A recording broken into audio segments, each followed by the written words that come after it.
You've been told that peace comes from fixing your life, from healing your past, from becoming the best version of yourself. But if that were true, why do you still feel unsettled? Why do quiet moments feel loud? Why does your mind race when all you want is rest? The truth is, peace isn't something you earn. It's not at the end of your to-do list. It's not hidden in a better version of you. Real peace, the kind that sinks into your bones, comes from letting go, not from having more, but from needing less, not from chasing, but from stopping, from stillness, from seeing clearly. And for over 2,500 years, Buddhist wisdom has held the path. Not a religion, not a rule book, a quiet invitation to come home to yourself, to stop believing every thought, to stop carrying what was never yours, to stop chasing a version of life that only makes you tired. Tonight, something shifts. As you listen to these lessons, your breath will slow, the noise in your head will soften, and a deep calm, the kind you forgot existed, will begin to rise. You'll remember that you are not broken. You never were. You were just too busy trying to be something else. This isn't just a way to fall asleep. It's a way to wake up to the peace that's been waiting inside you all along. Are you ready? Let's begin. You've been told that peace comes from fixing your life, from healing your past, from becoming the best version of yourself. But if that were true, why do you still feel unsettled? Why do quiet moments feel loud? Why does your mind race when all you want is rest? The truth is, peace isn't something you earn. It's not at the end of your to-do list. It's not hidden in a better version of you. Real peace, the kind that sinks into your bones, comes from letting go. Not from having more, but from needing less. Not from chasing, but from stopping. From stillness, from seeing clearly. And for over 2,500 years, Buddhist wisdom has held the path. Not a religion, not a rule book. A quiet invitation to come home to yourself, to stop believing every thought, to stop carrying what was never yours, to stop chasing a version of life that only makes you tired. Tonight, something shifts. As you listen to these lessons, your breath will slow, the noise in your head will soften, and a deep calm, the kind you forgot existed, will begin to rise. You'll remember that you are not broken. You never were. You were just too busy trying to be something else. This isn't just a way to fall asleep. It's a way to wake up to the peace that's been waiting inside you all along. Are you ready? Let's begin. You've been carrying a story, maybe without realizing it. A quiet script running beneath your thoughts, shaping every moment, every decision. It tells you who you are, what you're worth, what you deserve. It says you're this kind of person. You've made these mistakes, you've had these victories, and from all of that, it builds a picture. This is you. But what if that story isn't true? What if the part of you that feels not good enough isn't really you? What if the version of you that's been trying to prove something, fix something, control something, was just a voice in your head? The Buddhists call this voice the illusion of self. Not because you're a ghost or nothing at all, but because what we cling to as me, the image, the narrative, the identity, is always changing. And anything that changes isn't solid, isn't permanent, isn't ultimately you. Look at your life. You've changed. Who you were 5 years ago isn't who you are today. Your fears changed, your goals changed, even your opinions, your style, your dreams. So why do we hold so tightly to "I am this" and "I am not that"? Because it feels safe. The story gives us something to hold, a label to lean on. Even if it hurts, it feels familiar.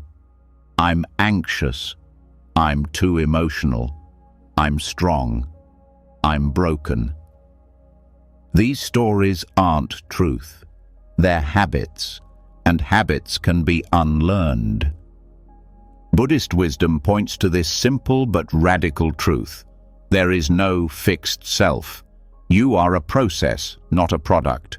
A flowing experience, not a frozen definition.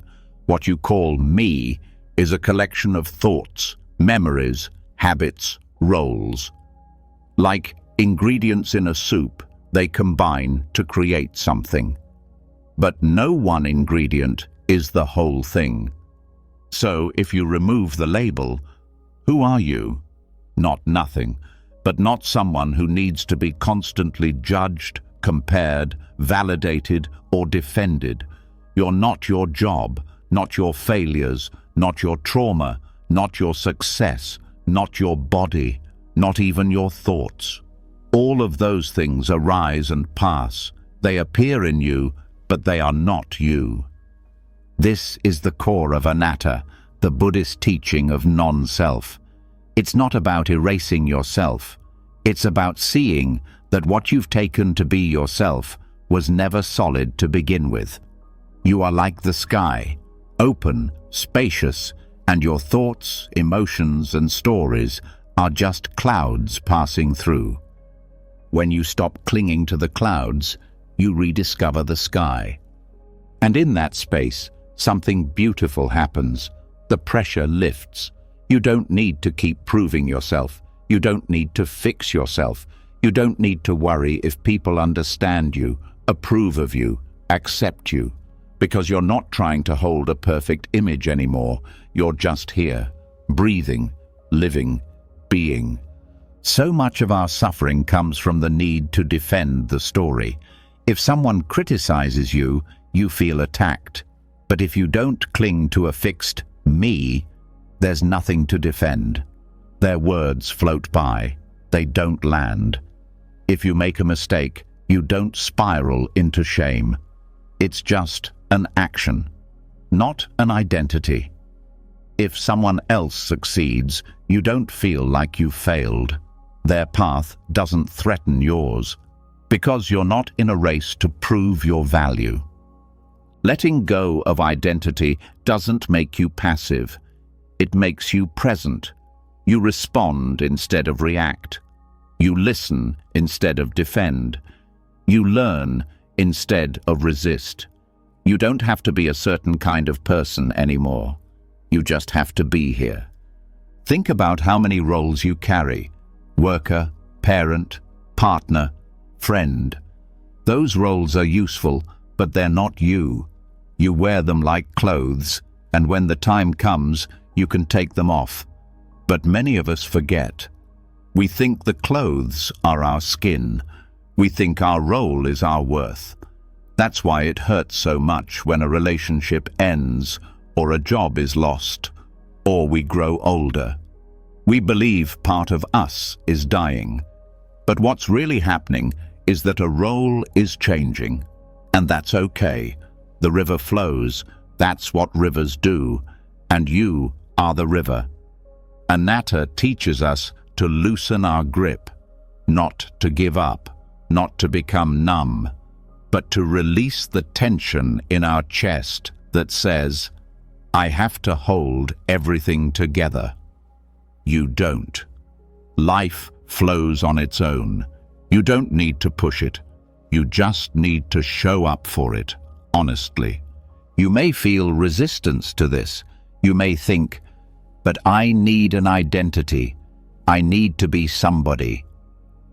That's the conditioning talking. That's the fear of being nothing. But here's what's real. When you let go of trying to be somebody, you don't become nothing. You become free. You're still you, but lighter, more open, more alive. This is not philosophy. This is practice. It's seeing how much your mood changes when you hear a compliment or an insult. It's watching how tight your chest gets when someone disagrees with you. It's noticing the story behind your pain. They hurt me because I'm not good enough. I failed because I'm weak. These are thoughts, not truths. In meditation, you watch those thoughts arise. You don't push them away. You don't fight them. You see them, and slowly they lose their grip. You realize these thoughts are not me. They are just passing through. This is the path to peace. You stop trying to be perfect. You stop needing to be understood all the time. You let go of the urge to control every outcome. And in that stillness, you meet something deeper than identity. You meet awareness itself. Not your story, your essence, the part of you that watches, the silence beneath the noise. From that silence, compassion grows. Because you're no longer so focused on protecting your own story, you can finally hear someone else's. You can listen without reacting. You can care without clinging. You can give without losing yourself. Because the self you thought you were, it's not something you can lose. It's something you never really needed. This is not a theory to believe. It's a truth you feel when the mind slows down and the stories fade. When you stop grasping for who you think you are, peace enters like a soft breeze. You realize there's nothing to fix, nothing to earn, nothing to hold on to, just this breath, just this moment. And that's enough. Letting go of identity doesn't mean abandoning yourself. It means meeting yourself more clearly. Not as an idea, but as a living, breathing awareness that flows with life instead of fighting it. You don't have to be strong all the time, or smart, or perfect, or anything other than present. The peace you're looking for isn't found in becoming someone better. It's found in remembering that you were never trapped to begin with. You just forgot that you're the sky, not the clouds, the witness, not the worry, the open space, not the small story. And as this truth settles in, gently, wordlessly, you begin to rest. Not because everything is fixed, but because you no longer need it to be. Sleep can come now, not as an escape, but as a return to stillness, to softness, to peace. Let go. You're free. And so we breathe. The tension of identity has softened. The story has loosened its grip. You've tasted the quiet freedom of being no one in particular. But now a question rises. How do you live from this space without falling back into the trap?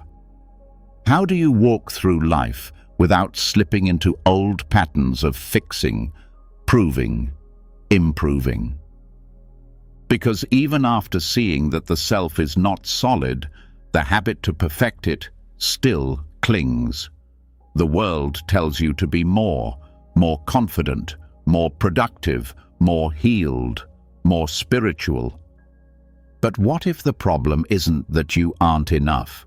What if the problem is believing you need to be anything other than exactly what you are right now? There's a path for this, one that doesn't demand you change to be worthy of peace, but instead reveals peace within the truth of your own experience. It's ancient, simple, and often misunderstood. The Four Noble Truths. They don't require belief. They're not rules. They are an invitation to see clearly, to stop spinning in confusion, and most importantly, to accept what is without running, fixing, or hiding. The first noble truth says, there is suffering, not as punishment, not as failure, but as a fact. No need to resist it or dress it up. Suffering exists. In big ways, loss, grief, illness, and in small, quiet ways, restlessness, shame, loneliness, comparison. When you stop pretending you're supposed to be free from discomfort, something radical happens. You stop judging it. You stop layering shame on top of pain. You stop making yourself wrong for having human emotions. Suffering becomes a shared truth, not a personal flaw. This is where self-acceptance begins, not with changing yourself, but with meeting your experience as it is, without defense, without edits, without pretending. The second noble truth says, suffering has a cause. It's not random. It's not a curse. It comes from craving, tanha, the thirst for things to be different than they are. The mind reaches. It reaches for praise, for pleasure, for success. It reaches to avoid pain, boredom, rejection. This reaching is not evil. It's simply what minds do. But every time it reaches, it leaves the present. It abandons now, and that abandonment hurts. Craving creates a split. One part of you is here, and another part is chasing an ideal. You become a stranger to your own moment. The craving says, I'll accept myself when I'm better. I'll relax when I'm healed. I'll love myself when I've fixed all the flaws. But peace is never in the future. It's always now, which means radical acceptance can only happen here, within the truth of what is, not what should be. The third noble truth says suffering can end. That thirst doesn't have to control you forever. You're not doomed to chase the next version of yourself endlessly. Peace isn't a reward for fixing everything. It's the result of releasing the chase. But this isn't passive. It's not about giving up or being lazy. It's about finally stopping the inner war. When you believe you must be constantly improving, you turn life into a battleground. Every weakness becomes an enemy. Every imperfection a threat. But when you understand that peace is possible right now, you put down the sword. You stop trying to conquer yourself. You begin to care for yourself, even in the middle of struggle. This is not soft comfort. It is the strength to stand in your own skin without needing to escape it. The fourth noble truth shows the way, the noble eightfold path. Not a checklist, not a punishment. A set of gentle reminders that guide you home, to live wisely, to act with kindness, to think clearly, to cultivate stillness.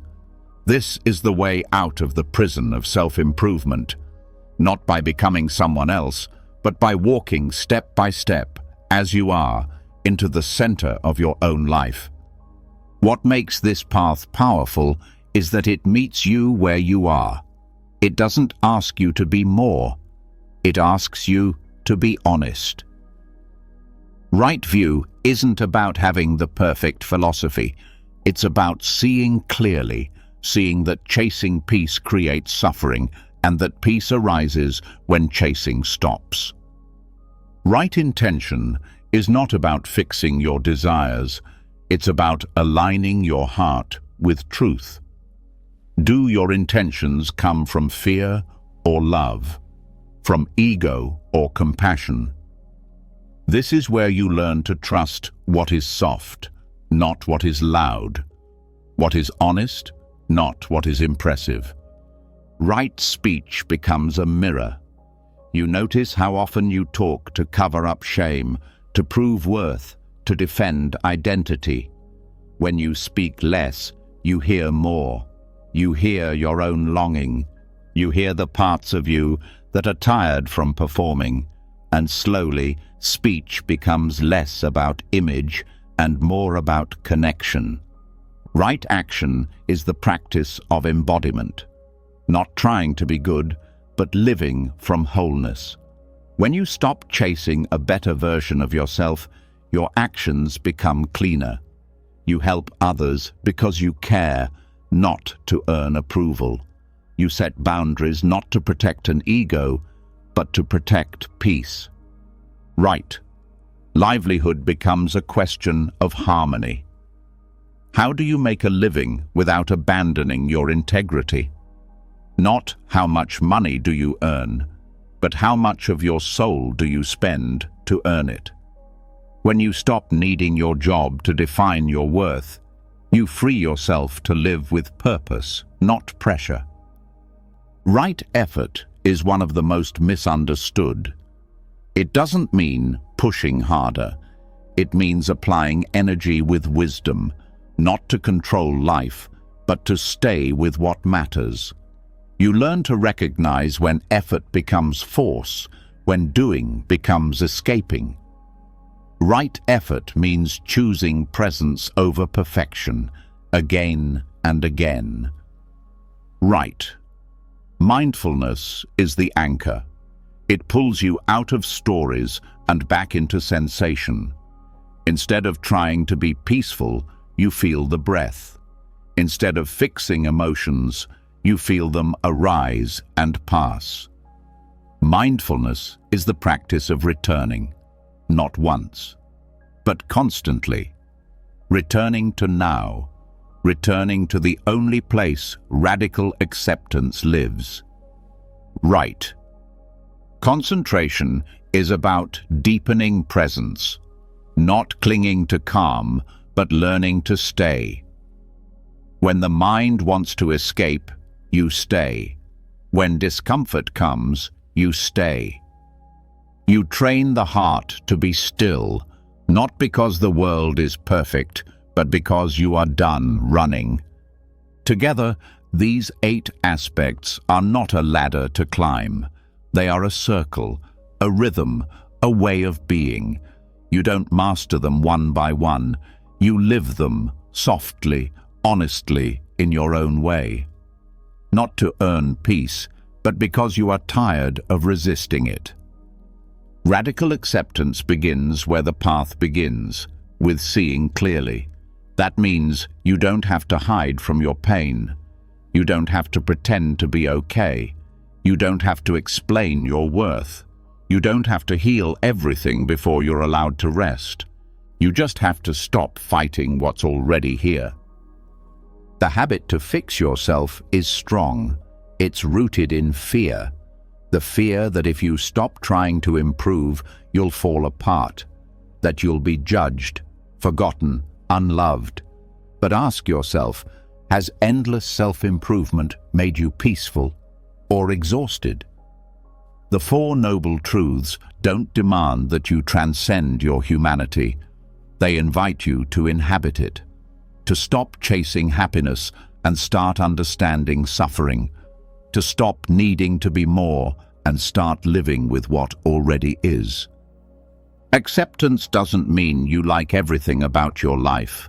It means you stop waiting to love yourself until everything changes.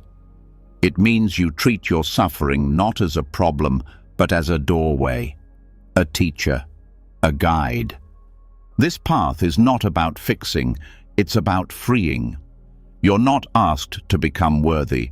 You're asked to remember that you already are, that the anxiety is not proof of your failure, it's proof that you care, that the sadness is not weakness, it's part of being awake, that the discomfort is not a sign you're broken, it's a sign that something true is stirring. And when you meet yourself here without resistance, something shifts. The endless hunger softens. The harsh voice fades. The need to be someone else quiets. You learn to sit with yourself the way you would sit with a child. Gentle, present, honest. You don't demand perfection from the child. You hold space. You listen. You let them feel what they feel. You begin to offer yourself the same. Radical acceptance is not an endpoint. It's a daily practice. It's a commitment to return over and over to the truth of this moment. It's the willingness to let go of the idea that you need to be better before you can feel peace. It's the courage to say, "This is where I am, and this is enough." From that place, you stop striving, not because you've given up, but because you've finally arrived. You are not here to become someone perfect. You are here to wake up to who you already are beneath the layers of judgment. You are not here to escape suffering. You are here to understand it so deeply that it no longer controls you. This is the quiet revolution of the Four Noble Truths. Not a path of becoming, but a path of coming home. And as this truth settles into your bones, your breath changes, your thoughts soften, and a calm, steady presence begins to rise. Not a better version of you, a realer one. No more chasing, no more proving, no more waiting. You are already the one you've been trying to become. You just needed to stop and see it. So rest here. No need to rush to the next chapter. This moment is whole, and so are you. And then it settles. After all the reaching, all the quiet effort to meet life as it is, something deeper begins to rise. It doesn't shout. It doesn't demand. It simply stands in the stillness you never thought could last. The chase has slowed, but not because you've achieved something new. It's because you've seen the truth in what's already here. Now, a deeper question arises. If nothing is missing, if you are already whole, why does the restlessness remain? Why does the urge to improve, to become, to get somewhere never quite go away? This is where the mind quietly resists. Because letting go of fixing the self is one thing, but letting go of achieving something, even something as sacred as enlightenment or peace, feels harder. It feels like giving up, like wasting potential. But that's not what this is. The concept of no achievement is not failure. It's not passivity. It's not a rejection of growth. It's the dropping of the belief that you need to reach a final state to be worthy of rest. It is the unlearning of the lie that the next version of you will finally make everything okay. The heart of this teaching says, there is nothing to attain. Not because growth isn't real, but because chasing after something outside of now keeps you spinning in suffering. Every time you believe that you need to be further along, you are rejecting the present moment. Every time you think peace is something that comes later, you postpone your own freedom. The striving to be more, even spiritually more, keeps the same illusion alive. It says, you are not enough now, that you are incomplete, that you are a project waiting for final edits. And so, even your spiritual path becomes a performance. You sit in meditation, hoping to feel something profound. You read to become wiser. You speak gently so you can be more awake. But underneath it, the same noise remains, the belief that this moment isn't it, that now is only a stepping stone to something better. That belief is the root of restlessness. Wanting to be awakened is still wanting. Wanting to be enlightened is still clinging. Wanting to be calm, successful, fulfilled, it's still a reaching hand, and every reach takes you out of presence.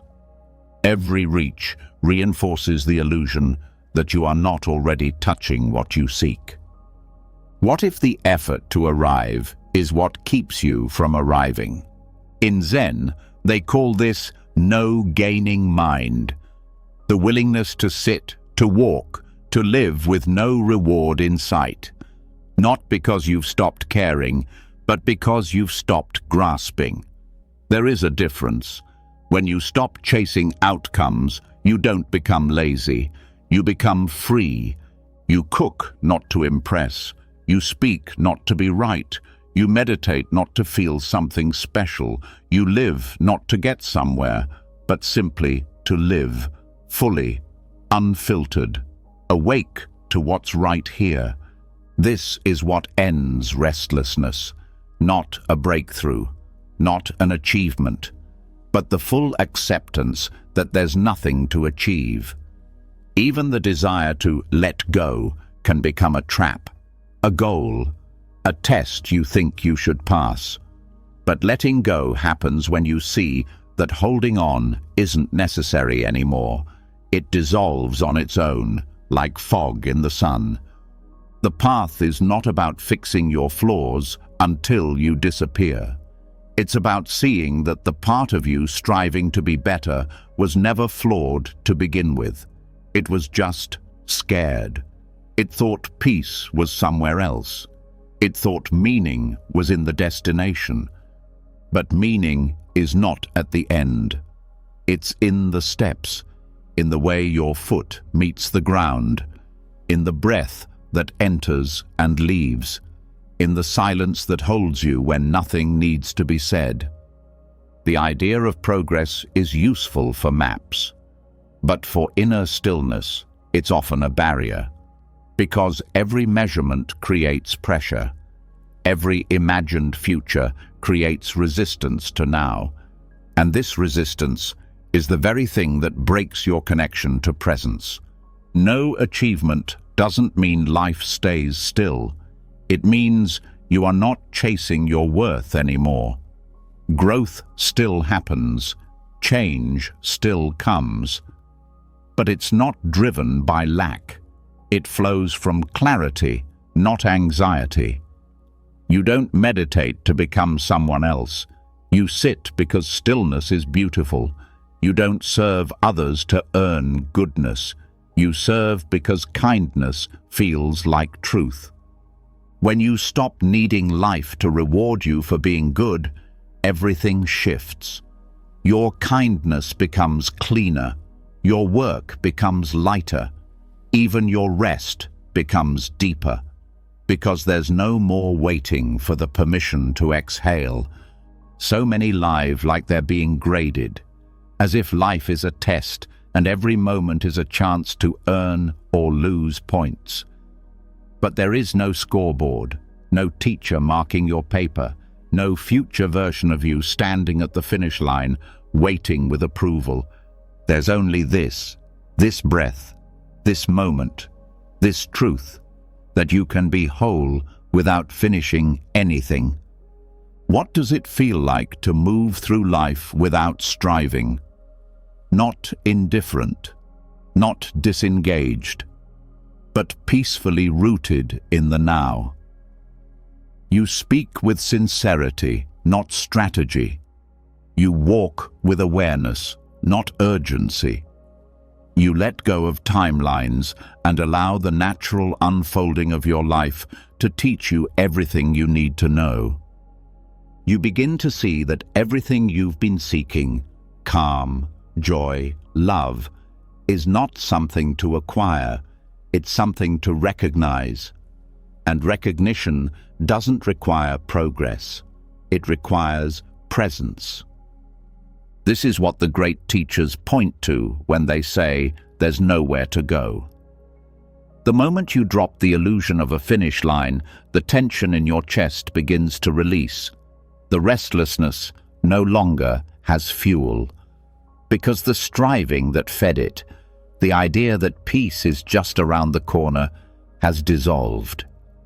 In this stillness, action still happens, but it is no longer survival. It is no longer a race. It is no longer tied to an identity in need of proving. You write not to be a writer. You love not to be lovable. You practice not to be awakened. You just live, and that becomes enough. Even the word practice changes meaning. It's no longer rehearsal for a perfect version of you. It becomes a form of presence, a way of remembering, a rhythm that roots you in what is real. When you stop measuring your inner life like a project, you start trusting your life as it is. You trust the silence, even when it's uncomfortable.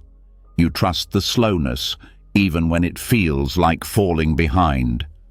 You trust that nothing you're doing is wasted, even if it brings no visible reward. This is not easy. Letting go of the idea of achievement goes against everything you've been taught. From childhood, you were praised for performance, rewarded for reaching goals, conditioned to chase the next success. To stop doing that feels dangerous, like disappearing. But what disappears is not you. What disappears is the constant pressure to be more. And what remains is something deeper, truer, a self that is not earned but discovered. This is where peace lives. In the moment you stop asking, "Am I enough yet?" and start living as if the question never needed to be asked. Restlessness doesn't always feel dramatic. Sometimes it's subtle. A tension in the background, a sense that you should be further along, a feeling that you're not quite there. But what if there doesn't exist? What if you are always here? And what if here is not a problem? The more you see this, the more rest becomes natural. You no longer need to be taught how to relax. You just stop interfering with the relaxation that was already possible, like stopping the stirring of water so it can settle on its own.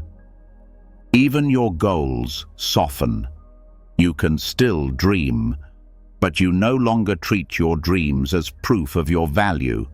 You live in alignment, not in effort. You walk your path not because it leads somewhere, but because walking itself is beautiful. This freedom is not the result of years of mastery. It's the result of one clear seeing. There is nothing to attain.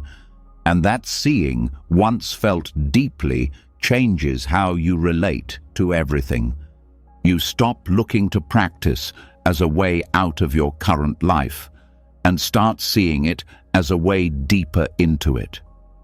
You stop waiting to feel worthy and start living from the worth that was always there. You stop hoping to become spiritual and realize you already are, because to be awake is not a future state. It is your nature, uncovered when the striving quiets. This is the joy of no achievement, not boredom, not stagnation, but the quiet joy of a moment unburdened by expectation, the joy of being here for no reason at all, of being alive not to get somewhere, but simply to be. And when this joy becomes familiar, restlessness becomes unfamiliar, not because life becomes easy, but because the part of you that believed you needed to arrive has dissolved. What remains is you, whole, breathing, still. So now you do not need to push forward. You do not need to go back. You do not need to figure it out. You only need to see clearly there is nothing missing, and from that seeing, you can finally rest. Not as a reward, but because you are no longer reaching. Now, peace becomes not a peak, but a presence. Not a prize, but a place you return to with every breath. And that breath is enough. And now that the striving has quieted, a different kind of restlessness begins to reveal itself. It's not loud or dramatic. It's subtle, quiet, but persistent. A thought that doesn't shout, but whispers at the edges of your peace. Someone else is doing better. Even when you've let go of chasing perfection, even when you've stopped needing to achieve something spiritual or external, there can still be a shadow, a quiet habit that looks sideways, measuring, judging, comparing. Even in moments of stillness, there's a part of the mind that checks the room, checks the feed, checks the past, checks the future. It asks, am I enough compared to them? This habit is not personal. It's been trained into us from early life, praised when we stood out, noticed when we were better, ignored when we blended in. It grew roots without us noticing. And now, even as you walk a spiritual path, it walks beside you. Comparison doesn't need attention to survive. It needs your doubt. And for many, that doubt has been there for years. But Buddhist wisdom invites us to see clearly, not just the surface problem, but the mechanism beneath it. Comparison isn't just unpleasant. It's a misunderstanding. It arises when we forget the truth of our own enoughness, when we stop seeing life directly and instead filter it through someone else's reflection. There is a core teaching in the Dharma. Suffering arises from delusion. And one of the deepest delusions is the belief that your value is relative to others, that your peace, your worth, your success must be measured against what someone else has achieved. This is not just a cultural message. It is also a deeply conditioned view of self. When we say they are happier, smarter, further along, we are not just making observations. We are building a false story of lack. That story says, if I don't have what they have, I must be behind. But behind what? What race are we running? Who is keeping score? The Dharma gently reminds us, there is no universal standard for peace. There is only the present moment and your relationship to it. The problem with comparison isn't just that it feels bad. It's that it pulls you out of alignment with your own truth, your own path, your own unfolding. It teaches the mind to chase what was never meant to be yours, to want someone else's joy instead of understanding your own. Buddhism doesn't solve comparison by telling you to be better. It ends comparison by dissolving the self that compares, not in a harsh or nihilistic way, but in a clear and compassionate way. When the self becomes less solid, the habit to protect or elevate it becomes less urgent. You stop needing to win. You stop needing to be seen a certain way. And in that release, you start to touch the freedom of enough. Enough is not a measurement. It's not a number. It's not a threshold you cross one day. Enough is a truth you return to. It is the steady ground beneath the mind that constantly moves. It is what remains when the comparisons fall silent. But to return to enough, you must see the cost of comparison. Not just emotionally, but spiritually. When you compare, you shrink. You forget the fullness of your own experience.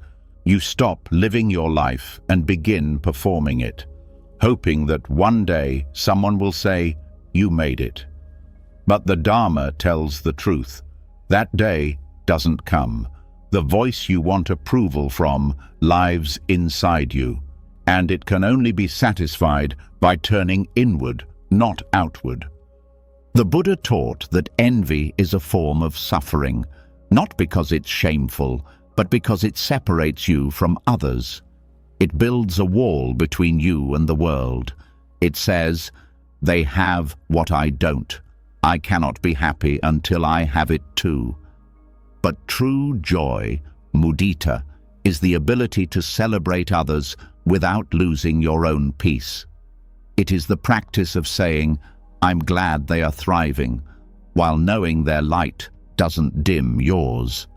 This is not easy. It requires a shift in perspective, a breaking of habits. But it begins in the small moments, the way you react to someone else's good news, the way you feel when you scroll through curated lives on screens, the way you instinctively measure your worth in likes, attention, titles, roles. In those moments, you can begin to return, not by resisting the feeling, but by seeing it clearly. This comparison is not truth. It is a conditioned pattern. It is not a reflection of reality. It is a reflection of insecurity. And insecurity, too, is not personal. It is a result of believing that peace must be earned by becoming better, the same misunderstanding that drives all suffering. So we meet comparison the same way we meet craving or fear, with awareness, not judgment. You notice the story forming. You breathe. You do not follow it. You return to now. And in that returning, you begin to see there is nothing lacking here. Contentment arises not when you get what others have, but when you realize you never needed it. You do not need to be as loved as they are. You do not need to be as advanced, as calm, as disciplined, because their path is not your path. Their life is not your curriculum.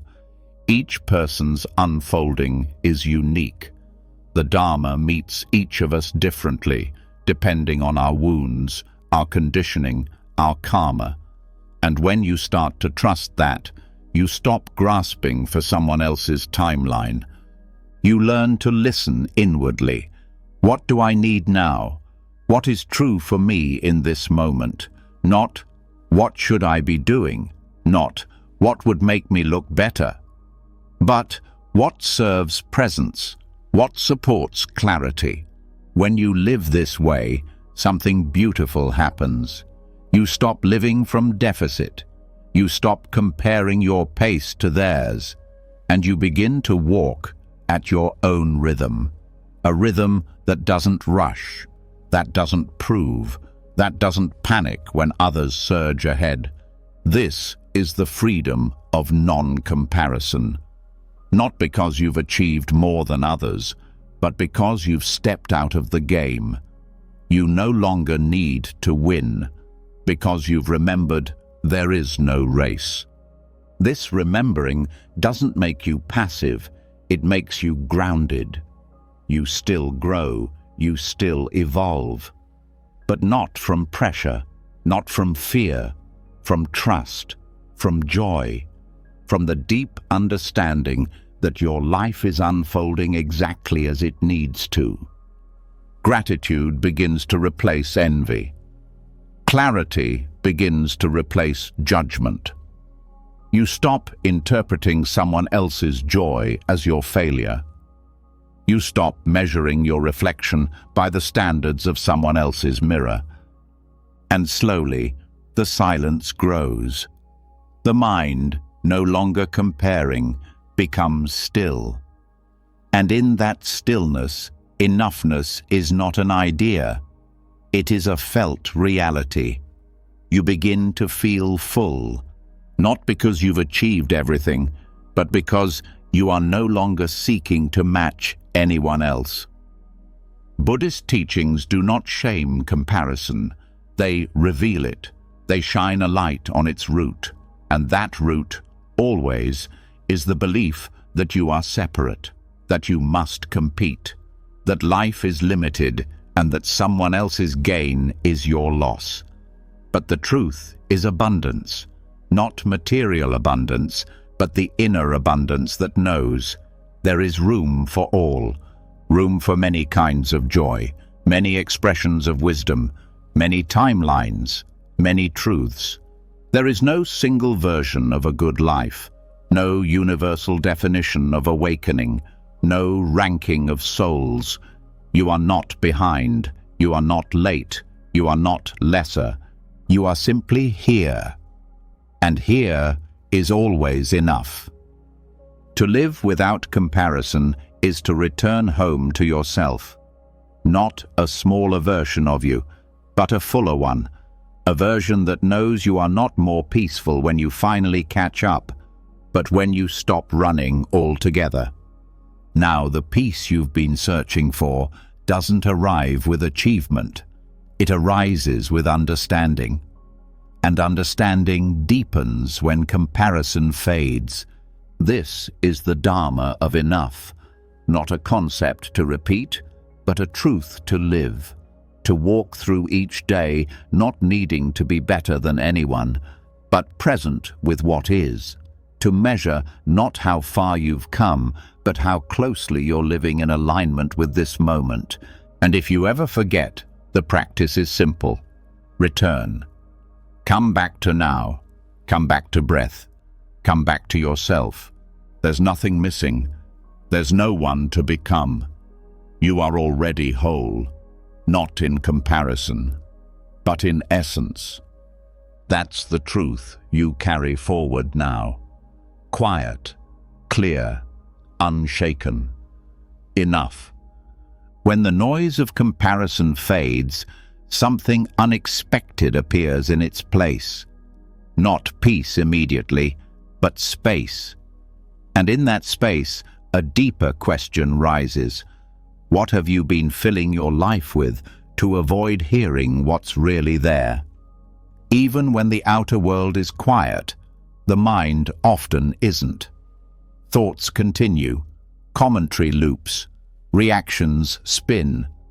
The absence of noise is not the same as the presence of stillness.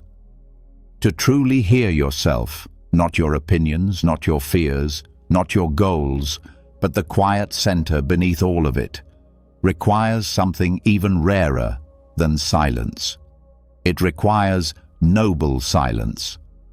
This silence is not the absence of sound. It's the absence of unnecessary speech, the absence of noise that serves no purpose but to distract, cover up, or avoid. Noble silence is not just about keeping your mouth closed. It's about stepping back from the compulsion to explain, to respond, to defend, to perform. We speak for many reasons. To connect, yes, but also to escape, to avoid discomfort, to control how others see us, to fill the air when we fear what might come up in its absence. Speech becomes a way to edit ourselves in real time, to polish the self we want others to perceive. And when we're constantly speaking, we're rarely listening, not to others and not to ourselves. Intentional silence is a return. It brings the mind closer to the heart. Without the need to speak, something inside relaxes. The pressure to perform softens. The need to impress fades. What's left is honesty, not the kind spoken out loud, but the kind that arises when there's no audience, when there's nothing to maintain, when there's simply presence. Buddhist traditions often encourage periods of noble silence as part of retreats, meditative practice, and daily life. It's not just a technique, it's a doorway, a way to break the habit of speaking without awareness. A practice that shifts the center of gravity from the external to the internal. When you stop talking, you start noticing. You notice your own mind more clearly, how quickly it reacts, how often it judges, how frequently it plans the next thing to say. You begin to see how much energy is spent constructing and defending the identity you present to the world. Silence reveals what speech covers. It is not always comfortable. In fact, at first, it may feel awkward, even anxious. Without words, the usual patterns lose their anchors. You may feel exposed, restless. But this discomfort is not a sign of failure. It's the mind detoxing from overuse. It's the raw truth rising to the surface now that nothing is being said to suppress it. And in that raw truth, healing becomes possible. Not because you're fixing yourself, but because you're no longer running from yourself. Noble silence is not withdrawal, it's re-engagement, a deeper meeting with what's really alive in you. Silence also reveals the quality of your inner dialogue. When the outer voice quiets, the inner voice becomes louder. You start to hear the way you speak to yourself, whether your thoughts are kind or cruel, whether they uplift or tear down. In this way, silence becomes a mirror, one that cannot be escaped. But this mirror is not meant to shame, it's meant to clarify. Once you see what you're saying to yourself, you can begin to shift it. Not by force, but by awareness. You realize that not all thoughts are true, not all thoughts are useful, and not all thoughts are yours to believe. This is the quiet revolution of noble silence. It does not demand that you fix your mind. It simply shows you your mind. And in seeing it clearly, you no longer need to react to it. You begin to make space. Space between thought and action. Space between impulse and response. Space between discomfort and reaction. And in that space, peace lives. Silence also reveals your deeper longings. When the noise fades, what remains is often a quiet ache, a longing for connection, for meaning, for rest. And when those longings are no longer drowned in conversation, you can meet them with presence rather than avoidance. The stillness becomes a kind of sanctuary, not a place to escape the world, but a place to meet the world more clearly. You begin to see that most conversations are not about truth. They are about ego, about comfort, about identity. And while speech can be beautiful, it is rarely as necessary as we believe. Noble silence doesn't mean avoiding others. It means relating to others with presence, with fewer words and more awareness, with listening that is full, not just waiting to respond, with the humility to realize that sometimes the best gift you can offer is your attention, not your opinion. In this way, silence strengthens relationships. It removes the need to dominate, to interrupt, to prove. It makes space for others to unfold without pressure. It allows you to witness rather than control. And it does the same for your relationship with yourself.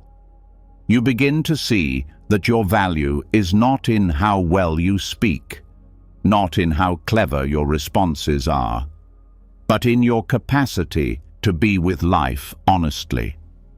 There's a kind of strength that grows in silence, not the hard strength of armor, but the quiet strength of presence, the strength that doesn't need to fill the room, that doesn't need to be right, that doesn't need to be seen to be real. From this silence, decisions become clearer, because you're no longer reacting to the noise, you're no longer pulled by urgency. You can feel the deeper current beneath the surface tension, and you begin to trust it. You speak less, but when you do, your words carry more weight. They're rooted. They come from depth, not from performance. They come from a silence that has touched truth. And this truth begins to change everything. It shows you where you've been hiding behind words. It shows you what you've been avoiding in noise, and it gently invites you back to the present, because the present doesn't need to be narrated. it just needs to be lived. Noble silence also reveals the mind's addiction to movement. Even without speech, the inner voice may continue, planning, commenting, judging. But as you continue the practice, even that begins to soften. Not because you force it to stop, but because you no longer give it your full attention. You learn to rest in awareness itself. Not the content of your mind, but the space behind it. The silent watcher, the place within you that doesn't need to think to be alive, that doesn't need to speak to be real. This awareness is always present, but it is easiest to access when you are still, when the distractions are few, when you're not reaching for the next sentence or the next validation. This awareness is not a mystical state. It is your natural state, uncovered when everything else falls away. And when you live from this awareness, silence is no longer something you visit. It becomes your ground, even when speaking, even when moving through the world. You carry the silence with you, not as absence, but as depth. You no longer speak just to avoid discomfort. You no longer fill the space just to feel safe. You begin to let the silence speak for itself. And in that listening, you hear what cannot be said. There are truths that words cannot touch, truths that only silence reveals, the deep knowing that you are already whole, the quiet understanding that nothing needs to be added, the gentle recognition that life, in this moment, is already enough. This is the power of noble silence, not as a spiritual trick, but as a way of living rooted in presence. It breaks the momentum of distraction. It interrupts the cycle of self-editing. It allows your nervous system to soften. It allows your soul to speak. And in that speaking, without words, you hear your life more clearly, not the life you talk about, the life you are. Now, there is no need to fill the silence. Now, the silence is full, and in that fullness, you are home. When silence becomes familiar, life begins to slow. The urgency fades. The need to explain, defend, or prove loses its grip. But even in stillness, something deeper begins to call, not a craving, not a goal, but a question. How can life be lived in a way that stays close to this calm? How do you carry this inner quiet into every part of your day, not just the moments alone? There is a way. A path worn not by theory, but by the footsteps of those who have lived it fully. Monks, nuns, forest dwellers, not because they sought a better life than yours, but because they discovered something most people overlook. That simplicity, practiced with intention, brings not less, but more. Not more clutter, not more noise, not more tasks, but more depth, more space, more joy. The joy that arises from simplicity is not made of excitement. It is not found in big achievements or rare moments. It does not need to be chased. It's the kind of joy that comes quietly, like light at sunrise, unnoticed until everything looks softer. The monastic way is not about deprivation. It's not about punishment or rejection of life. It's about returning to what is essential, removing what distracts, softening what hardens, and choosing over and over what matters. In Buddhist monastic life, the vow of simplicity touches every part of living. There is little ownership, few possessions, no personal ambition. Time is structured, but not rushed. Meals are shared, but often silent. Clothing is plain, movement is slow, work is purposeful, but not driven by pressure. The entire rhythm is shaped around clarity, around reducing what clouds the mind and obscures the heart. And while most people do not live in monasteries, the wisdom that guides monastic life is not limited to walls or robes. It is available anywhere there is willingness to let go, to shift from accumulation to awareness, to choose depth over excess. In daily life, this begins with space. The physical kind, yes, but also the mental. The decision to own fewer things, not as a trend, but as a practice. Fewer things mean fewer decisions, fewer distractions, fewer chances to anchor your identity in what you possess. Every object carries energy.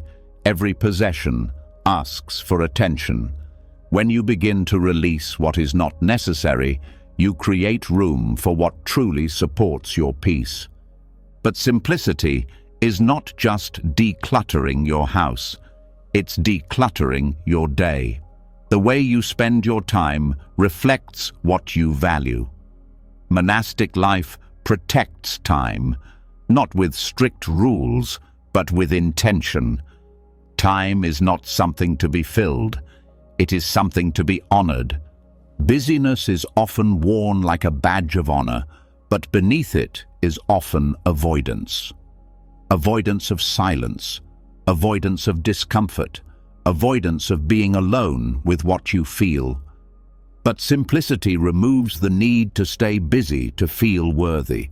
It replaces doing more with being more present. This also means learning to say no, not to reject life, but to protect its quality. Monastic wisdom values boundaries, not out of selfishness, but because peace cannot grow where there is constant noise. When you simplify your commitments, you give yourself back the chance to show up fully for what remains. Monastic simplicity is rooted in humility. Not the kind that puts you down, but the kind that stops needing to be elevated. When you stop trying to stand out, life becomes lighter. You stop comparing, you stop performing, you start participating, genuinely, without the filter of ego. Humility brings you closer to others. It removes the invisible wall that status and pride create. It lets you ask for help. It lets you listen more than speak. It allows you to be wrong without collapse. It allows others to shine without dimming your light. And it deepens your joy. Because joy doesn't thrive in a performance. It thrives in presence. In being right where you are, without needing to prove that you belong. Monastics eat simply, live simply, walk simply, not because they lack options, but because they have seen that options are not what bring peace. Peace comes from depth, from attention, from relationship. And you can have that too without leaving your home. Start with food, not as a diet, but as a practice. Eat slowly, eat without distraction. Prepare your meals with care, even if they are small. Let your attention infuse what you do. That's where sacredness begins, not in the food itself, but in the way you meet it. Do the same with your tasks. Whether washing dishes or answering emails, do one thing at a time. Not because it's faster, but because it's clearer. When you simplify your attention, your mind becomes less tangled. When your actions are whole, your energy returns. Monastic simplicity also means learning the value of silence in relationships. Not every moment needs to be filled with words. Some of the deepest connections grow in shared stillness, in honest presence, in being together without needing to entertain or impress. When you carry simplicity into how you relate, you begin to notice how much energy goes into saying what isn't needed, into trying to be liked, into smoothing over awkwardness. But when you release that pressure, you discover something easier. Real connection requires less than you thought. You also begin to live more slowly, not out of laziness, but because you no longer rush past life. The monastic pace is unhurried because it trusts the unfolding. When you stop measuring your worth in productivity, you learn to rest without guilt. You learn to move without fear. You begin to experience the joy of a single moment, fully lived. Even your thoughts simplify, not by force, but by rhythm. A slower life reveals the excess thinking that never needed to happen. And when your life becomes less chaotic, your mind becomes less reactive. This doesn't mean you become passive. It means your actions are chosen with care. When you're no longer ruled by impulse, everything becomes more intentional. You speak because something true wants to be said. You act because something meaningful needs to be done. Simplicity also sharpens gratitude. When you have less, you notice more. When life slows, small things become sacred. The warmth of sunlight, the rhythm of breath, the sound of footsteps. These are not background noise. They are the texture of being alive.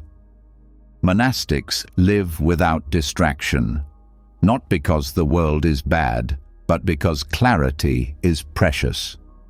You begin to see that distraction is not just on screens, it's in habits, it's in resentment, it's in the loop of self-judgment. Simplicity clears space for joy to be seen again. This joy is not emotional excitement, it's steadier. It's the joy of alignment, of knowing that your life, even in its smallest parts, reflects your values, that you are living not from habit or pressure, but from truth. And when your outer life simplifies, your inner life follows. You become more receptive, more open, more grounded. You don't need to chase experiences to feel alive. You are already here, fully. Monastic wisdom reminds us, enough is a decision, not a destination. When you live with less but feel full, you understand abundance. You understand that simplicity is not about lacking, but about letting go of what covers joy. So now, after the silence, you step into life again, not with more, but with less. Less clutter, less distraction, less effort to be something else. And in that less, you find more. More peace, more presence, more joy. Not joy that shouts, but joy that stays. When life slows and simplicity takes root, a new clarity begins to surface. The noise fades, distractions lose their power, and what was hidden beneath everyday busyness starts to reveal itself. And often, what surfaces is craving. Quiet, persistent, deeply conditioned craving. Not just for things, but for feelings, experiences, outcomes, recognition. A longing that doesn't shout, but tugs softly at the mind, telling you there is something missing, something more. Even after simplifying your life, even after removing what's not essential, desire still follows. You may not want more objects, but there may still be hunger for approval, for stimulation, for escape, for perfection. In Buddhist teachings, this is called tanha, often translated as thirst. It is the root of suffering, not because wanting is wrong, but because craving always pulls you away from now. Tanha is not about intention or value. It's not the same as aspiration or healthy motivation. It is about attachment. It is the feeling that unless you have or become or achieve something, you cannot rest. It is what keeps you slightly tilted toward the next thing, the next moment, the next version of peace. This is the most subtle trap, because craving doesn't always feel frantic. It can feel like hope. It can feel like progress. It can feel like something good. But underneath it is tension, a sense that this moment is incomplete, that now is not enough, that you are not enough, and that unless something changes, peace will remain just out of reach. Wanting less doesn't mean suppressing desire. It means understanding it, seeing how it arises, feeling its energy in the body, noticing how it creates stories in the mind. When you become familiar with the process of craving, you no longer need to obey it. You no longer confuse it with truth. You start to realize that the problem is not the desire itself, but the way it hijacks your attention and ties your contentment to something outside of this moment. Desire always creates distance. It lives in the gap between what is and what could be. And as long as your happiness lives in that gap, you are never truly at home. You are always waiting, always slightly leaning forward, always postponing rest. Buddhist practice invites you to watch desire not with judgment, but with curiosity. What happens in your body when craving arises? What thought follows it? What do you believe you will feel when you finally have what you want? And is that feeling truly missing now, or is it just buried beneath the craving itself? Craving often promises joy, but delivers anxiety. It creates a cycle of hunger and dissatisfaction. Even when you get what you want, the satisfaction fades quickly. The mind moves on. A new longing appears, a new idea of fulfillment, and so the chase continues, even when nothing is truly wrong. This is how tanha traps you, not with force, but with restlessness. It makes you think that more will finally be enough. But when you examine closely, you see it never is, because the habit of wanting becomes stronger than the content of the desire. So you begin to practice renunciation, not in a harsh way, not as punishment, but as clarity. Renunciation is not about denying joy. It is about no longer confusing joy with grasping. It is about learning that you can enjoy something without needing to possess it, that you can meet beauty, pleasure, connection without the tension of clinging. Wanting less doesn't mean removing beauty or richness from your life. It means removing the anxiety that says, "I need this to be okay." It means releasing the fear that if you don't get what you want, something is wrong with you or with life. This shift is powerful. It turns your attention inward, not because the outer world is bad, but because the root of restlessness is never out there. It's always in how you relate to what is. When you stop expecting the world to complete you, you discover that you were never incomplete to begin with. The practice is simple but deep.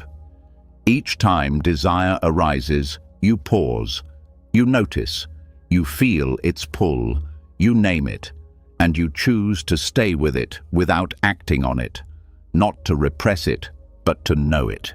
You watch as the craving rises and peaks and dissolves, and in that watching, you begin to unlearn the habit of always moving toward. You discover that peace is not the result of having less or more. It is the result of needing less.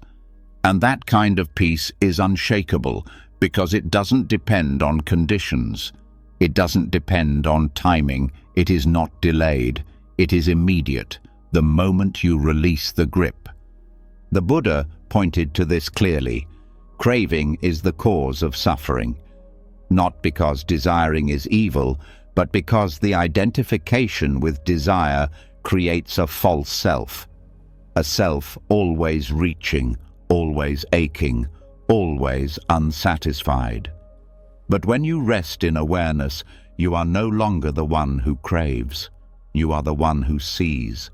This awareness does not deny desire. It simply refuses to be controlled by it. It allows you to experience wanting without becoming enslaved to it. This is not detachment as indifference. It is freedom as wisdom. From this space, even your desires begin to change. They become quieter, gentler, aligned with truth, not with fear. You may still want to grow, to create, to share, but the desperation is gone. The clinging is gone. The belief that your value depends on the outcome is gone. This leads to true generosity, because you are no longer giving from a place of lack. You are no longer helping others to prove something about yourself. You act from fullness, not from hunger. And this kind of action carries peace with it. It also leads to deeper intimacy. When you want less from others, you see them more clearly. You don't need them to complete your story. You don't demand they fill your gaps. You can love them as they are, not for what they provide. And this love is not dramatic, but enduring. It is not possession, but presence. Wanting less also opens the door to creativity.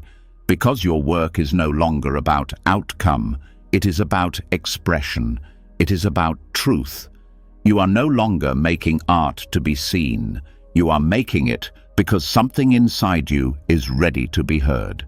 And perhaps most importantly, you become easier to live with, both for others and for yourself. You are less reactive, less demanding, less caught in highs and lows. Your joy becomes consistent because it is no longer tied to constant fulfillment. It comes from the quiet freedom of enough. This is not something to rush. The mind has been trained to want for a long time. Craving is a habit as much as a response.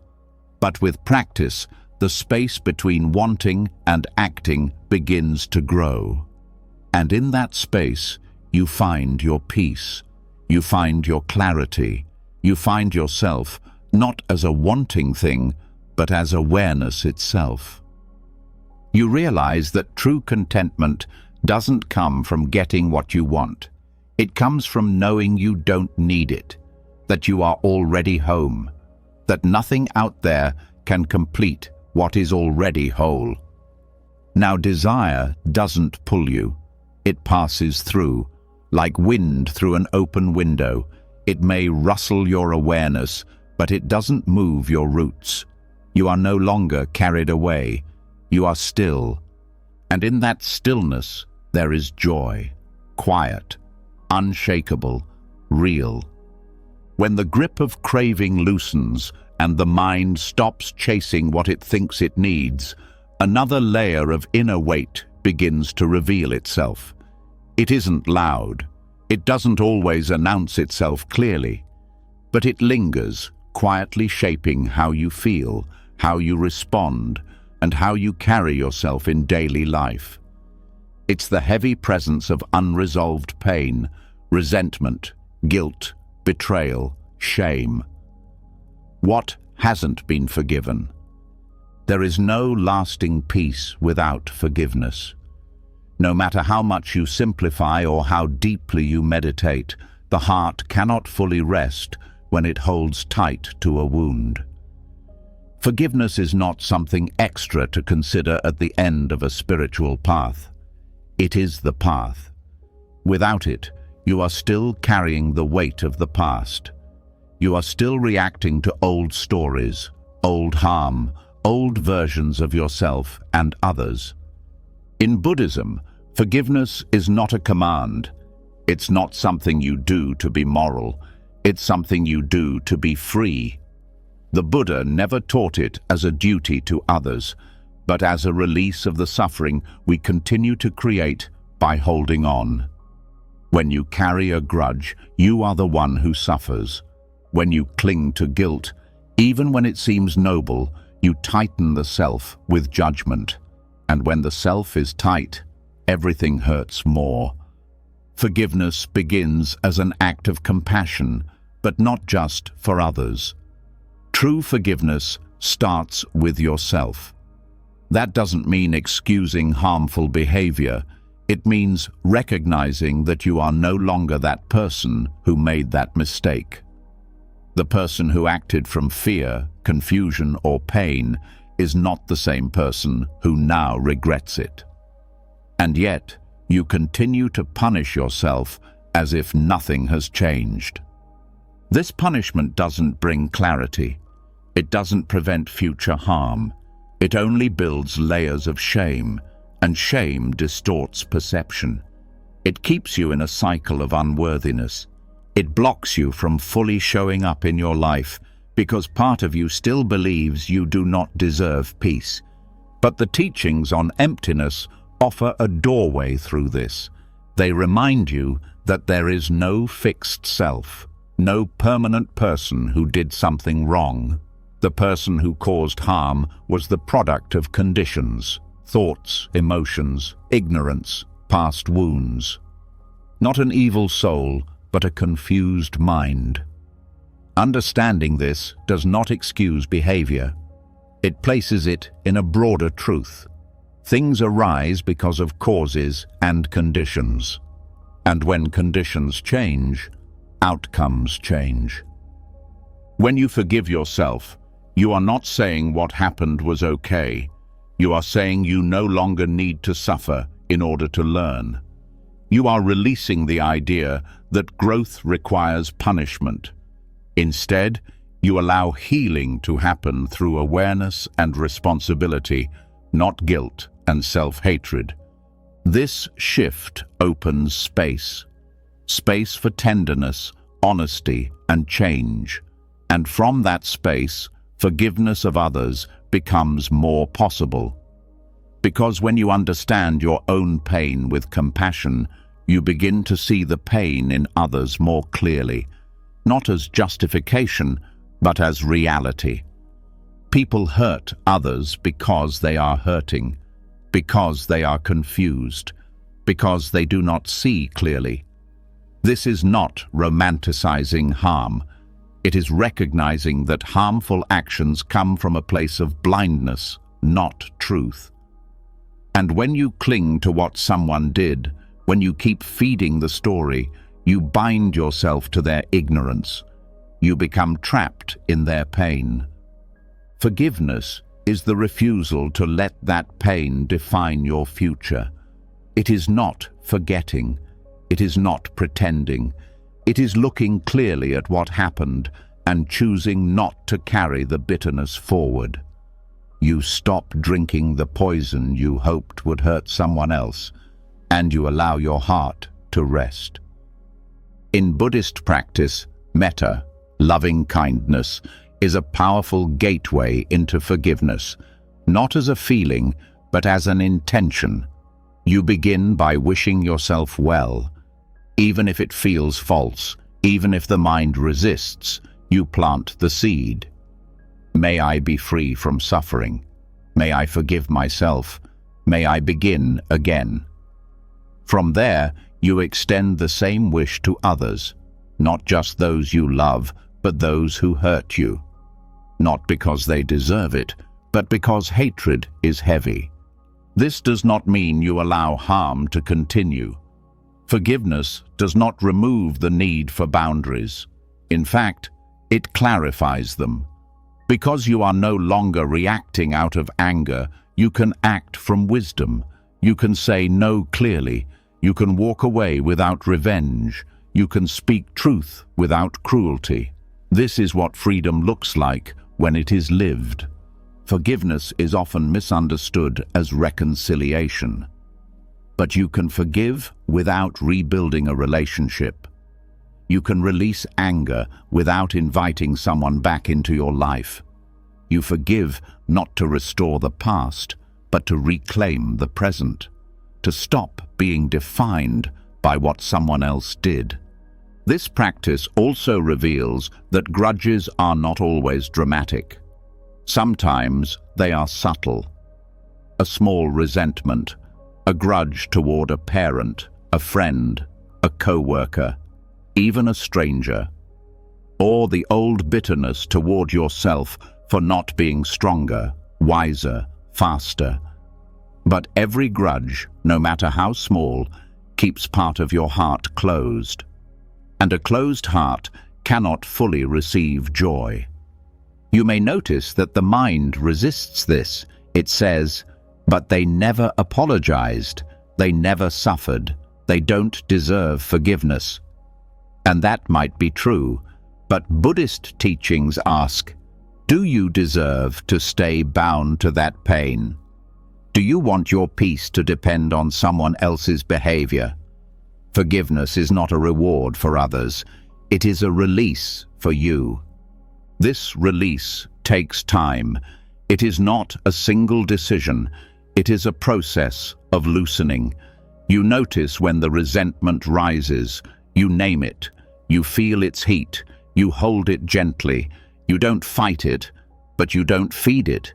You keep returning to the intention to let go, even if the feeling doesn't follow right away. And over time, something shifts. The story loses power. The blame softens. The tightness in the chest relaxes. And in its place, space opens up. A space that doesn't forget what happened, but no longer centers it. A space that allows joy to return, not because the past changed, but because your relationship to it did. This is what makes forgiveness liberating. It removes the chains of identification. You stop being the victim of the story. You stop being the villain of your past. You start being present again. And in presence, healing happens without force. Awareness itself becomes the medicine. Even your memories begin to shift, not in their facts, but in their emotional grip. You see them not through pain, but through wisdom. You recognize the conditions, the causes, the human fragility behind the harm. And you begin to understand that no one is their worst moment, not even you. This kind of forgiveness is radical. It challenges everything the ego believes. It says you do not need to carry pain forever, that your strength is not in holding on, but in letting go. That true power is soft, not because it is weak, but because it no longer needs to protect itself with anger. And from this softness, new possibilities appear. Relationships begin to change. The way you hold your own past begins to change. Even the future changes because you are no longer bringing yesterday's wounds into today's choices. Forgiveness is not a favor you do. It is not a performance. It is an inner shift, a quiet surrender to the truth that life is too short, too sacred, too precious to be defined by what went wrong. Now you carry less. You breathe deeper. You walk lighter.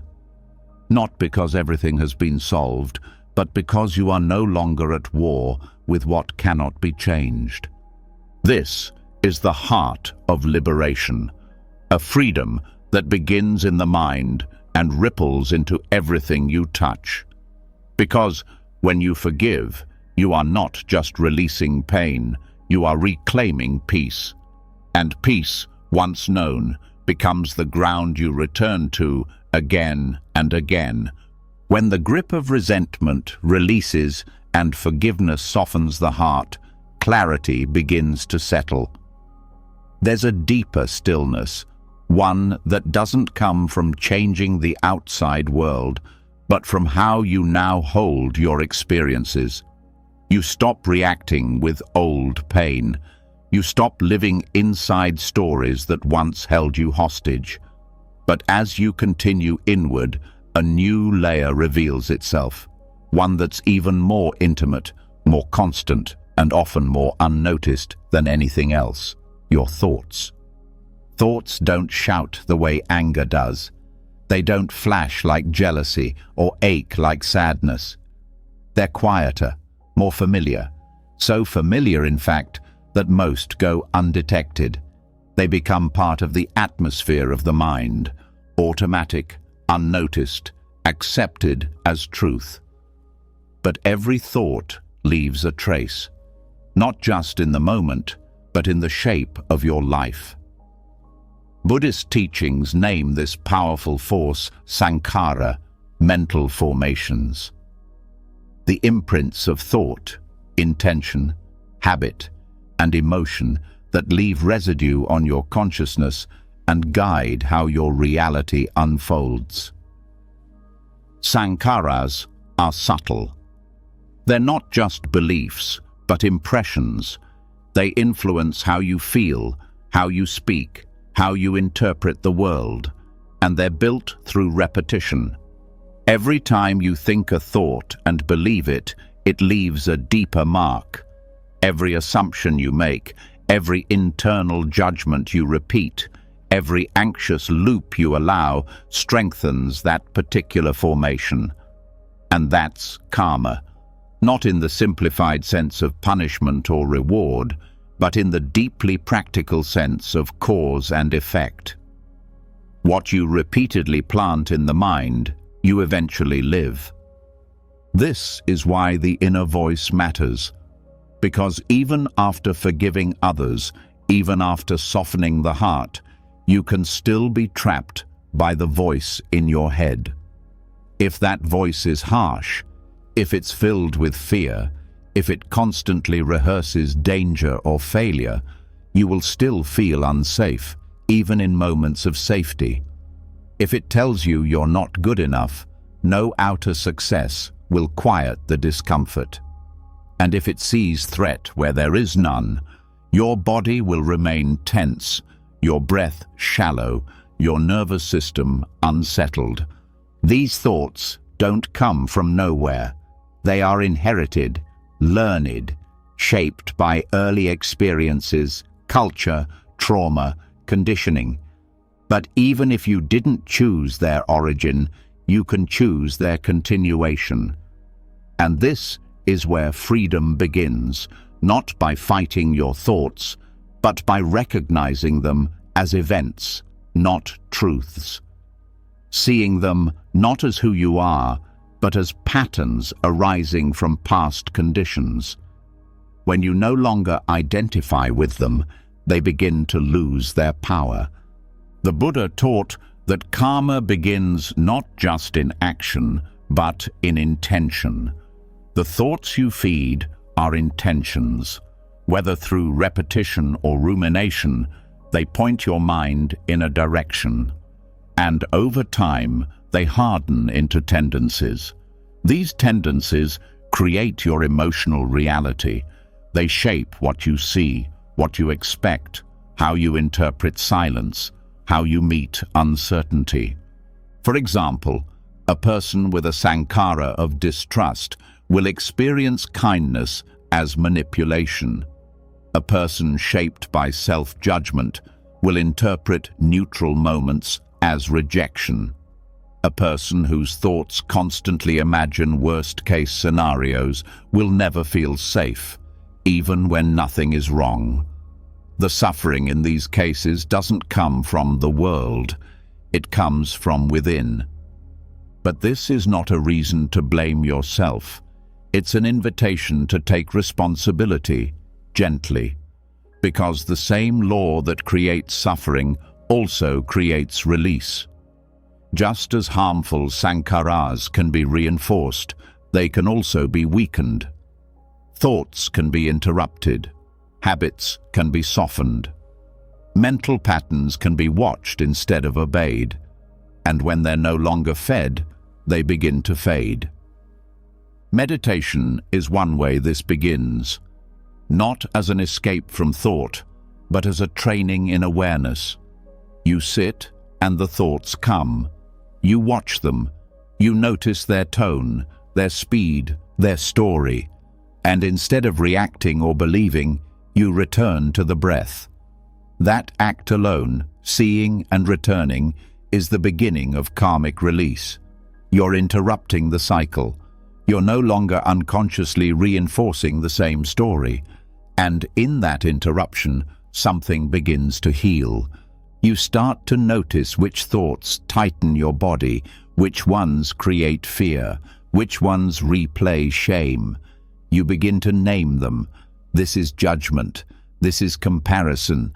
This is resistance. And in naming, you disidentify. You step back. You remember that you are not the thought. You are the one aware of it. This awareness is not passive. It changes everything. Because once you stop reacting to the thought, it loses its stickiness. Once you stop rehearsing the same mental narrative, your brain rewires itself. The groove becomes shallower, the emotional charge less intense, and over time, your baseline state shifts. This doesn't mean the thoughts never arise, but they no longer define you. You're no longer bound to act on them. You have a choice, and in that choice lies freedom. Your inner dialogue begins to shift as well, not because you force it to be positive, but because you stop feeding what's destructive. Instead of battling the mind, you care for it. You offer it wiser input. Instead of saying, "I can't," you say, "I notice fear, and I can stay with it." Instead of saying, "I always fail," you say, "This is a moment of difficulty. It doesn't define me." These are not affirmations. They are reflections of deeper truth. Truth that softens rather than inflates. Truth that roots you in the present rather than spiraling into identity. Even your language changes, not just in speech, but in thought. You begin to use gentler words when speaking to yourself. You stop calling yourself lazy, broken, stupid. You begin to say, "I am learning, I am struggling, I am growing." These words carry different karmic weight. They create different sankharas. They invite different energy into your system. Over time, they change the way your mind relates to itself. This also transforms how you perceive others. When your inner voice is harsh, you judge others quickly. When you soften inwardly, your view of others softens too. You begin to see their behavior as arising from their own sankharas, their own karma, their own conditioning.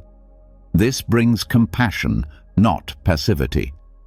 You still set boundaries, but you no longer carry hate.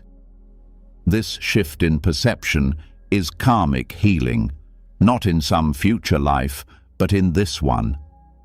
When your thoughts are rooted in awareness, your reality becomes lighter. You still feel pain, but you no longer multiply it with resistance.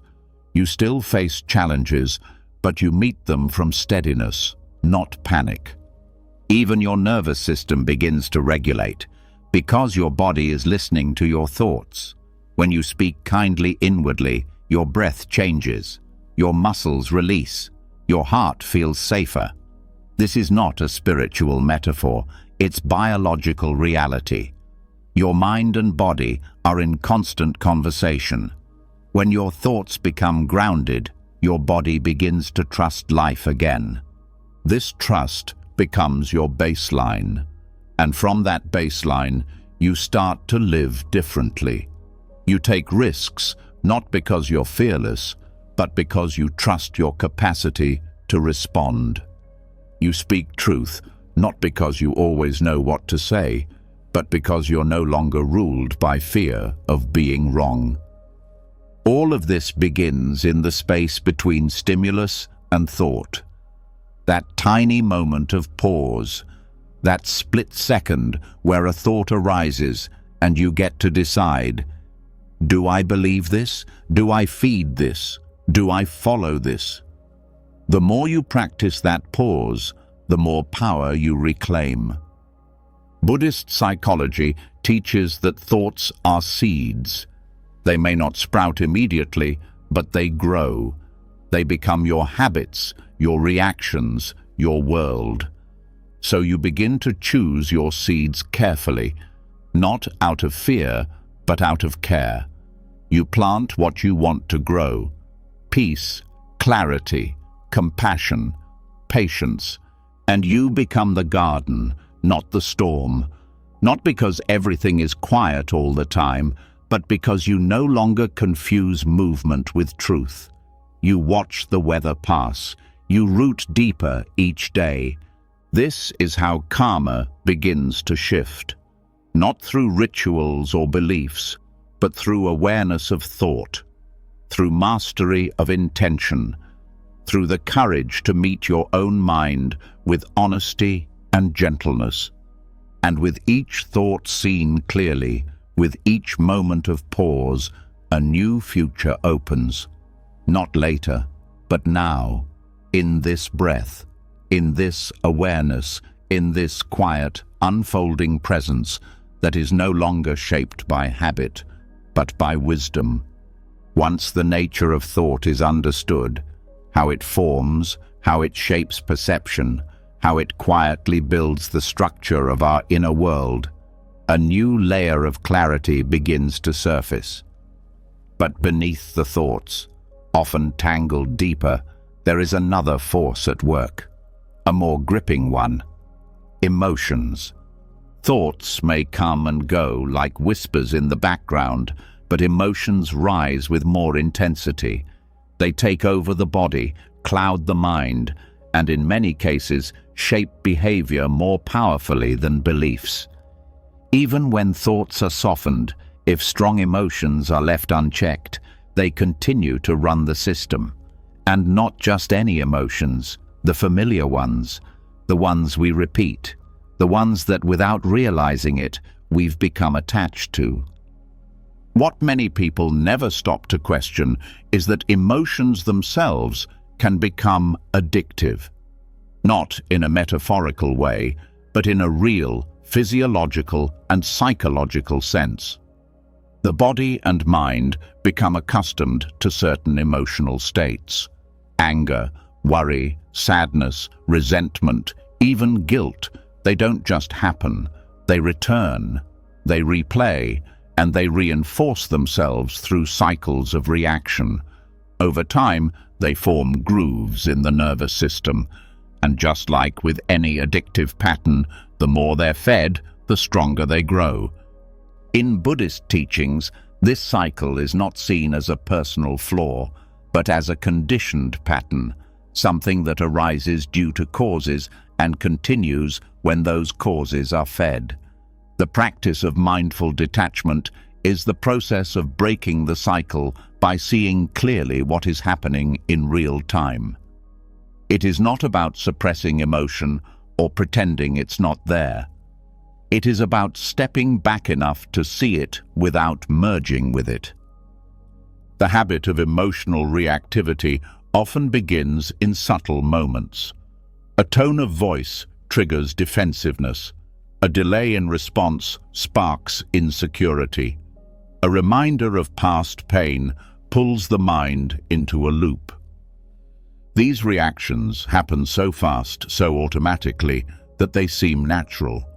But natural does not always mean wise, and common does not mean necessary. Mindful detachment interrupts the automatic response. It inserts space. It brings choice back into the experience. To practice this is not to distance yourself from life.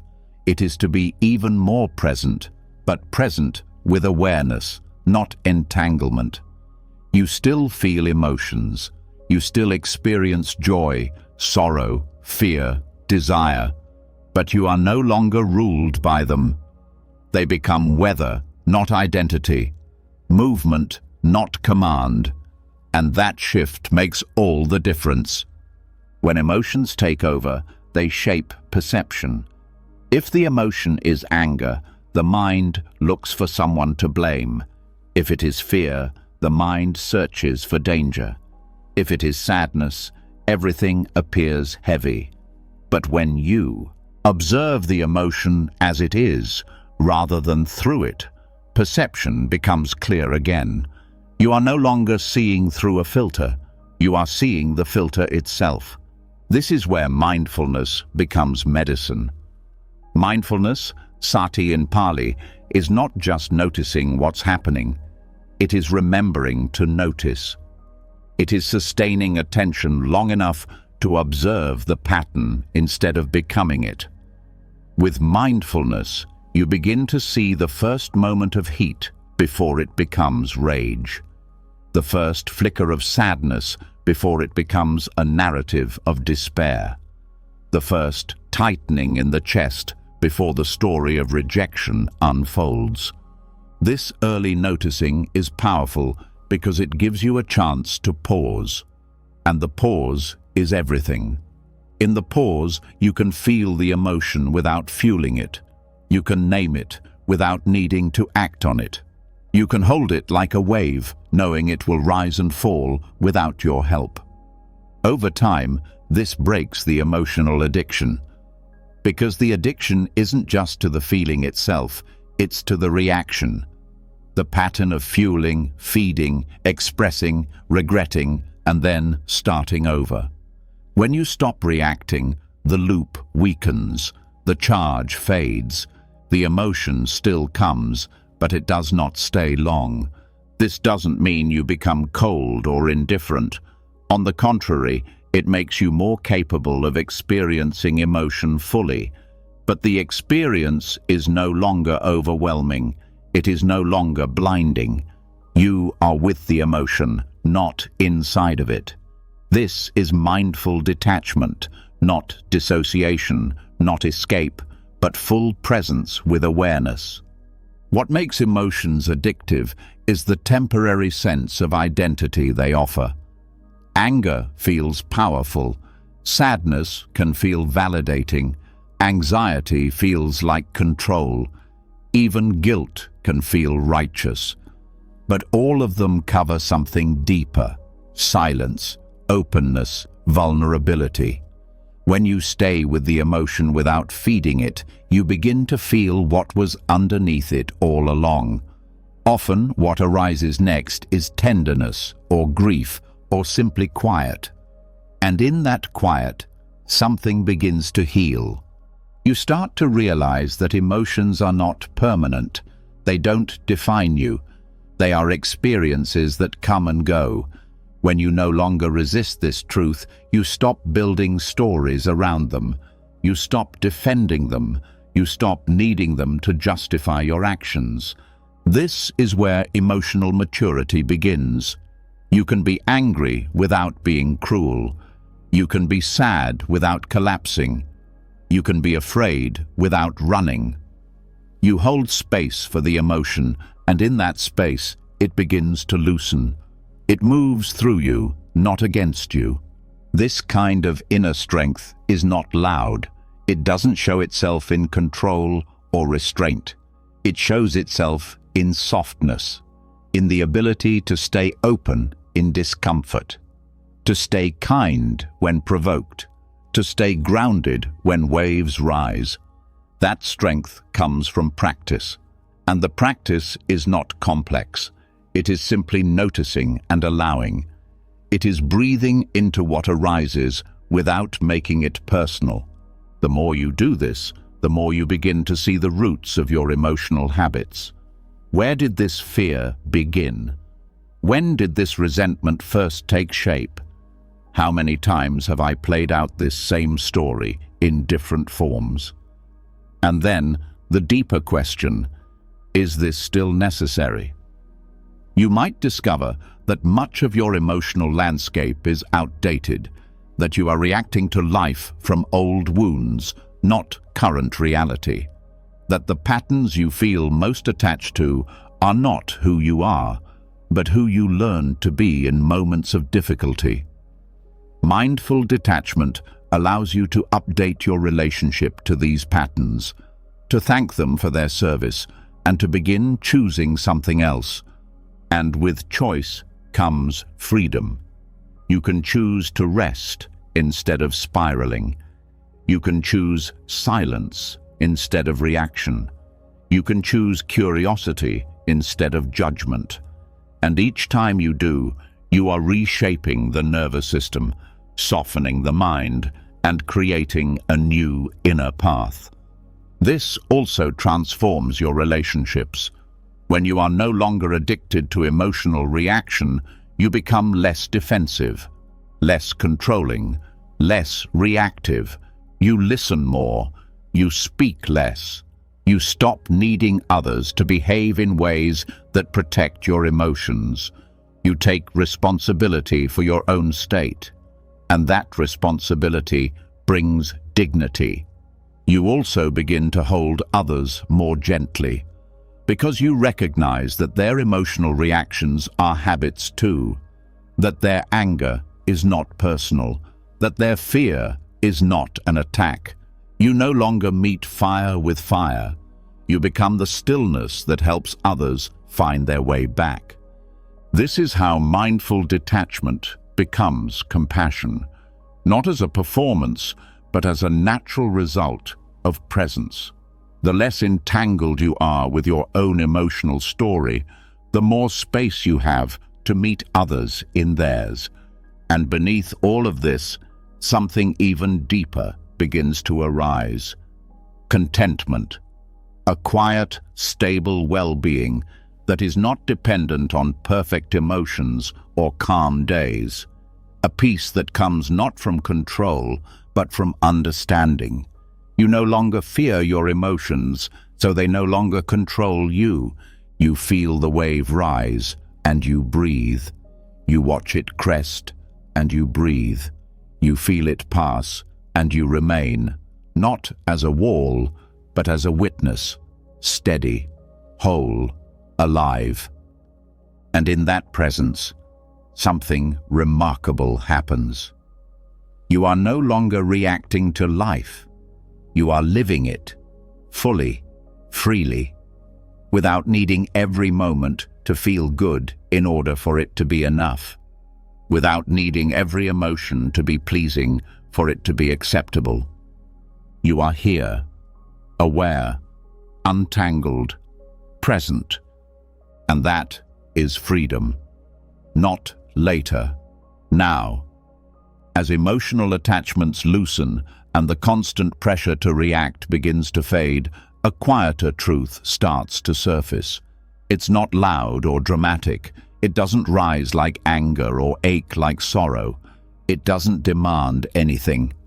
It simply waits, quietly, beneath everything you've been striving to be.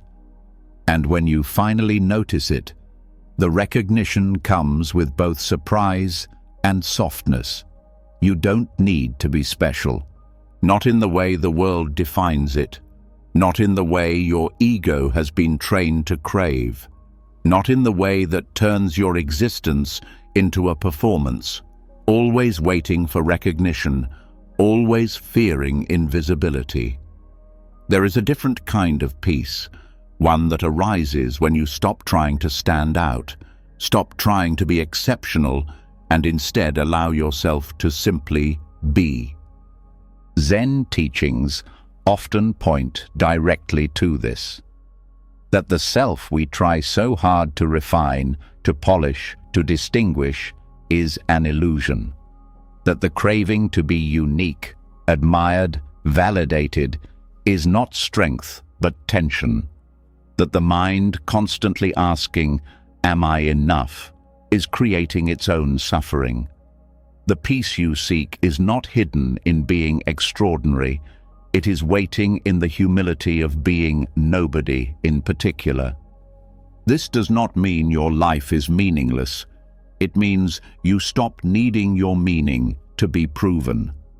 When you drop the idea that you must become someone, you finally begin to feel the calm of simply being here, existing not as an achievement, but as presence. This is not about giving up. It's about giving in to the truth that the effort to be impressive is often the barrier to joy. The belief that your worth depends on being better than others is a deep root of anxiety. It turns life into competition, not connection.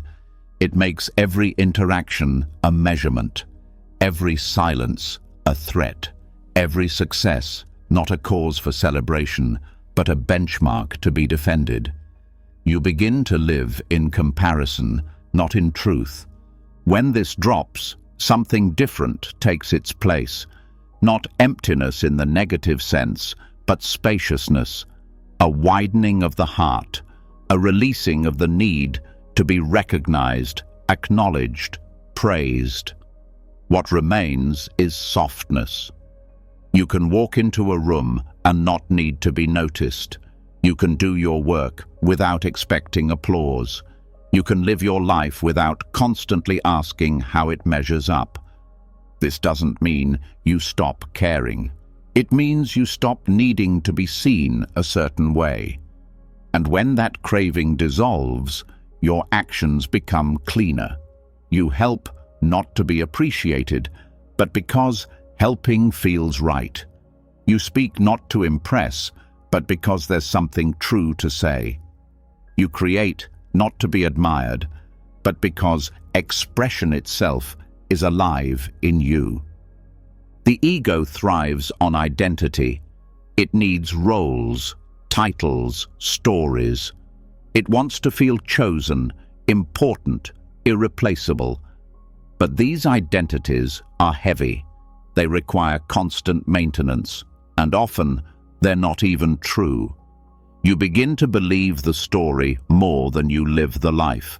You become so attached to being seen a certain way that you lose touch with how you actually feel. Zen humility is not self-loathing. It's the deep understanding that who you are cannot be defined by status or self-image. It's the freedom of stepping back from your own narrative. It's the willingness to be just one human among many, without needing to be exceptional in order to belong. This changes the way you relate to everything. It changes how you hold failure. If you are not trying to be someone special, failure is no longer an identity crisis. It's just a moment. It changes how you respond to success. If you are not attached to praise, success becomes a passing wind, not something that defines you, not something to chase. It also changes how you view others. When you no longer need to be special, you no longer need others to be beneath you. You can appreciate someone else's gifts without feeling threatened. You can listen fully without planning how to insert your own story. You stop living through comparison and begin living through connection. This is real humility, not hiding, not pretending to be small, but letting go of the need to be big. Knowing you are already whole, not because others agree, but because nothing is missing. You are not trying to disappear. You are letting go of the need to be more than what you are. In this space, love becomes easier. Not romantic love, but the kind of love that arises when you see yourself in others. When you stop judging their flaws because you are no longer so obsessed with covering your own. When you meet others without needing anything from them to feel okay. This is what makes humility powerful. It clears space for real intimacy. You also stop overthinking your path. When you are not trying to be extraordinary, you can live with greater honesty. You choose work that aligns with your values, not your image. You rest when tired, not when you think you've earned it. You move through the world without needing every step to be validated. And that freedom brings stability, a quiet kind of confidence, not that you are better, but that you are enough. You notice the small moments again, the everyday beauty that gets missed when you're busy trying to be important. You begin to value presence over performance, simplicity over strategy. You no longer need your life to be loud. You just need it to be real. Letting go of specialness also heals shame, because shame is often the result of not living up to the image we created of who we were supposed to be. When you stop needing to live up to anything, shame has nowhere to grow. You meet yourself with honesty, not evaluation, and this honesty opens the door to real compassion. Not the kind that comes from pity, but the kind that sees clearly and still embraces. You stop performing self-worth and begin practicing it, not through words, but through the way you show up for your own life, without fanfare, without needing the world to clap. There is peace here, a peace that doesn't need to be earned, a peace that arises when the pressure to be someone else finally fades. You are not your title, your looks, your likes, your name. You are something simpler, something more durable. You are this moment, this breath, this heartbeat. You are the silence beneath the thoughts, the awareness watching it all. And that awareness has never needed to be special. It has only needed to be seen. When the desire to be exceptional dissolves and the burden of performance falls away, something unexpected begins to emerge. Clarity. Not a sharp, aggressive clarity, but a soft, steady kind. The kind that sees without needing to control. The kind that feels safe, not because it dominates, but because it stands on stable ground. From this ground, questions arise, not out of anxiety, but out of sincerity. How do I live? How do I move through this world without creating more harm? How do I stay rooted in peace when life pulls in so many directions? The answer is not found in perfection or in following someone else's ideal. It's found in integrity, a kind of quiet inner alignment that holds steady no matter what is happening outside. In Buddhism, this alignment is supported by the 5 precepts. Often misunderstood as rigid rules, they are not about morality in the conventional sense. They are not commands meant to restrict. They are tools to build self-respect, foundations for peace, anchors for a life that feels clean, honest, and rooted. When the mind is no longer obsessed with image, and the heart no longer grasps for importance, something else matters more: how it feels to live with yourself. Not how others see you, but how you move through your day, whether your actions leave peace or residue, whether your words create clarity or confusion, whether your thoughts line up with your values. The precepts are not about being righteous. They are about removing friction from your own mind. They point to the kind of peace that only grows when nothing inside you is hiding. The first precept is to refrain from taking life. On the surface, this sounds obvious. But it is not just about physical harm. It's about cultivating a deep respect for life in all its forms. That includes not acting from aggression, not harming with words, not crushing the spirit of another to feel strong. It includes the small moments, how you treat the insects in your home, how you drive in traffic, how you respond to someone's vulnerability. This precept is about honoring life as sacred. And when you live this way, something changes in your nervous system. You become less reactive, less defensive. Because you are not living with the hidden tension of aggression, you're aligned with respect, and that respect reflects back to you in the way you carry yourself. The second precept is to refrain from taking what is not given. Again, it seems simple, but it goes deeper. It's not just about theft, it's about trust, about not taking credit that isn't yours, about not manipulating others for emotional gain, about not taking more than you need, whether in conversation, attention, or resources. Living this precept is a way of saying, I have enough. And when you begin to live from enough, the constant background noise of wanting starts to quiet down. Your mind becomes easier to live with because it's no longer negotiating or justifying small breaches of honesty. You no longer feel like you're getting away with something, you're simply living cleanly, and that brings rest. The third precept is to refrain from sexual misconduct. This precept is not about repression, it's about awareness, about choosing relationships and actions that are rooted in mutual respect and consent, about not using others as a means to fill emptiness, about not confusing intensity with intimacy. It's about honoring your own energy and the energy of others with care. When your relationships are based on truth, not craving, they bring stability.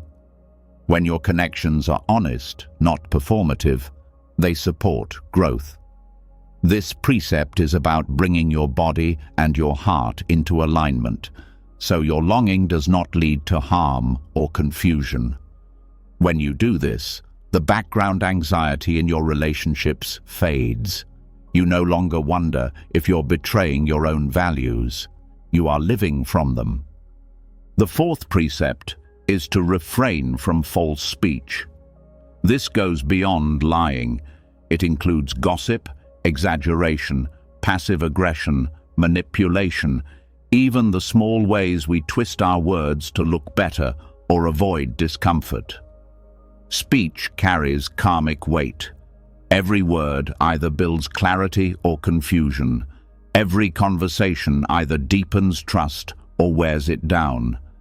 This precept is a call to precision and kindness, to speak only what is necessary, what is true, what is timely. It doesn't mean you always say what others want to hear. It means you speak with integrity. You speak from stillness, not reactivity. And when your speech becomes clear, your mind becomes clearer too, because you are no longer tangled in regret or rehearsing what you said or worrying about being found out. You are no longer bending your truth. You are standing in it. The fifth precept is to refrain from intoxicants that cloud the mind. This is often misunderstood as a moral ban, but it is an act of self-protection, not because pleasure is wrong, but because clarity is precious. The mind is already full of habits, reactions, impulses. When it is further clouded by substances that dull awareness, suffering increases. Not always in obvious ways, but in subtle ways. Unwise choices, unclear speech, lowered boundaries, increased regret. This precept is about guarding your own peace, about honoring your awareness. It doesn't mean fear or rigidity. It means valuing sobriety of mind as a foundation for freedom. When you live with a clear mind, you notice more. You act with more precision.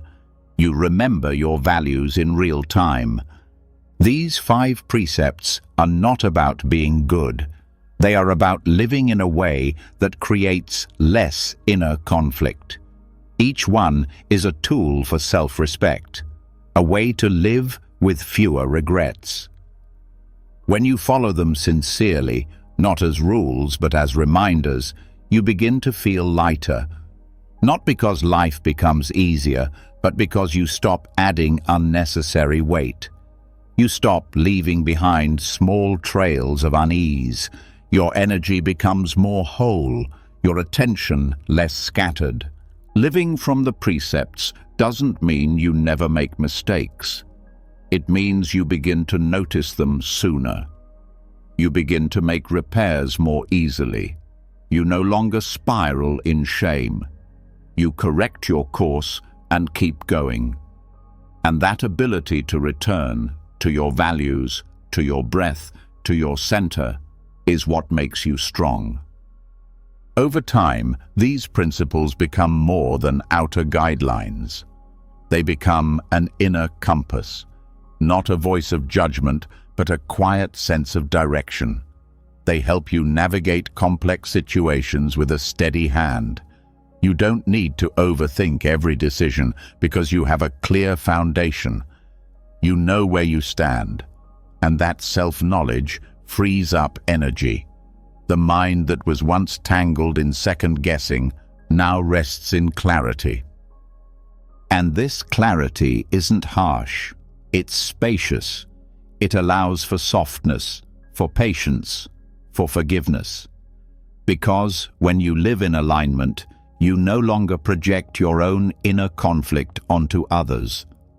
You stop blaming, stop attacking, stop defending so much. Your life becomes more honest, more gentle, and the people around you feel it too. This is not about moral superiority, it is about psychological peace. The kind of peace that comes when you are no longer at war with your own behavior, when your choices reflect what you value, when your actions are not perfect but sincere. You begin to live in a way that doesn't require apology. You begin to trust yourself again, and in that trust, you find something more lasting than praise. You find stability. You find respect, not from others, but from within. And that respect, once steady, becomes a deep root for everything else. As inner alignment deepens and your choices begin to reflect your values more honestly, the foundation for real peace is laid. No longer pulled by shame or confusion, your attention becomes clearer, more available. And with that clarity, a deeper truth begins to press through, one that is not always comfortable at first, but ultimately liberating. Even when you live with integrity, even when your actions are kind, there remains one persistent source of discomfort: the resistance to change. You may walk your path with awareness, you may speak truthfully and live gently, but if you have not come to terms with impermanence, your peace will still depend on things staying a certain way. And when life shifts, as it always does, the mind contracts, the body tenses, the heart resists. Because even the wisest part of you still quietly hopes that the things you love will last, that what's beautiful won't fade, that what's safe won't leave, that what's painful can be avoided forever. Anicca, or impermanence, is not just a teaching. It's not meant to stay in the mind.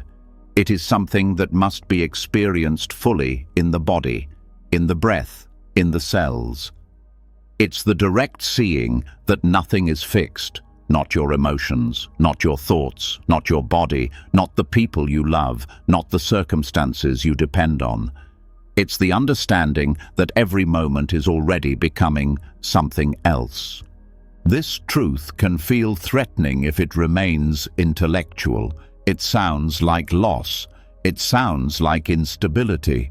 But when you begin to feel it deeply, without resistance, it changes everything. Because what impermanence really offers is freedom. Freedom from clinging, freedom from illusion, freedom from the impossible task of trying to hold life still. The problem is never change itself. The problem is attachment. The tension comes not from the shift, but from the refusal to allow it. You suffer not because something ended, but because you wanted it to stay. You fear not because something is unknown, but because you expected it to be predictable. And the deeper the craving for permanence, the more subtle the suffering becomes. This is why impermanence must move beyond concept. You cannot reason your way into peace. You must feel it. You must sit with the discomfort of things falling away and allow it to be what it is. This is the difference between knowing about fire and standing close enough to feel its heat. Impermanence, when fully felt, doesn't make you numb. It makes you alive. Start small. Sit with the breath. Feel how it rises and falls without your control. Notice how sensation comes and goes, how thoughts drift in and out like waves. Even joy shifts, even pain softens. Every moment that once felt permanent becomes memory. This isn't a flaw in life, it is the nature of life, and the more you see it in real time, the more trust begins to grow. Impermanence teaches you that holding on doesn't protect you. It only exhausts you. That security based on control is always fragile. That trying to make things stay only creates more fear.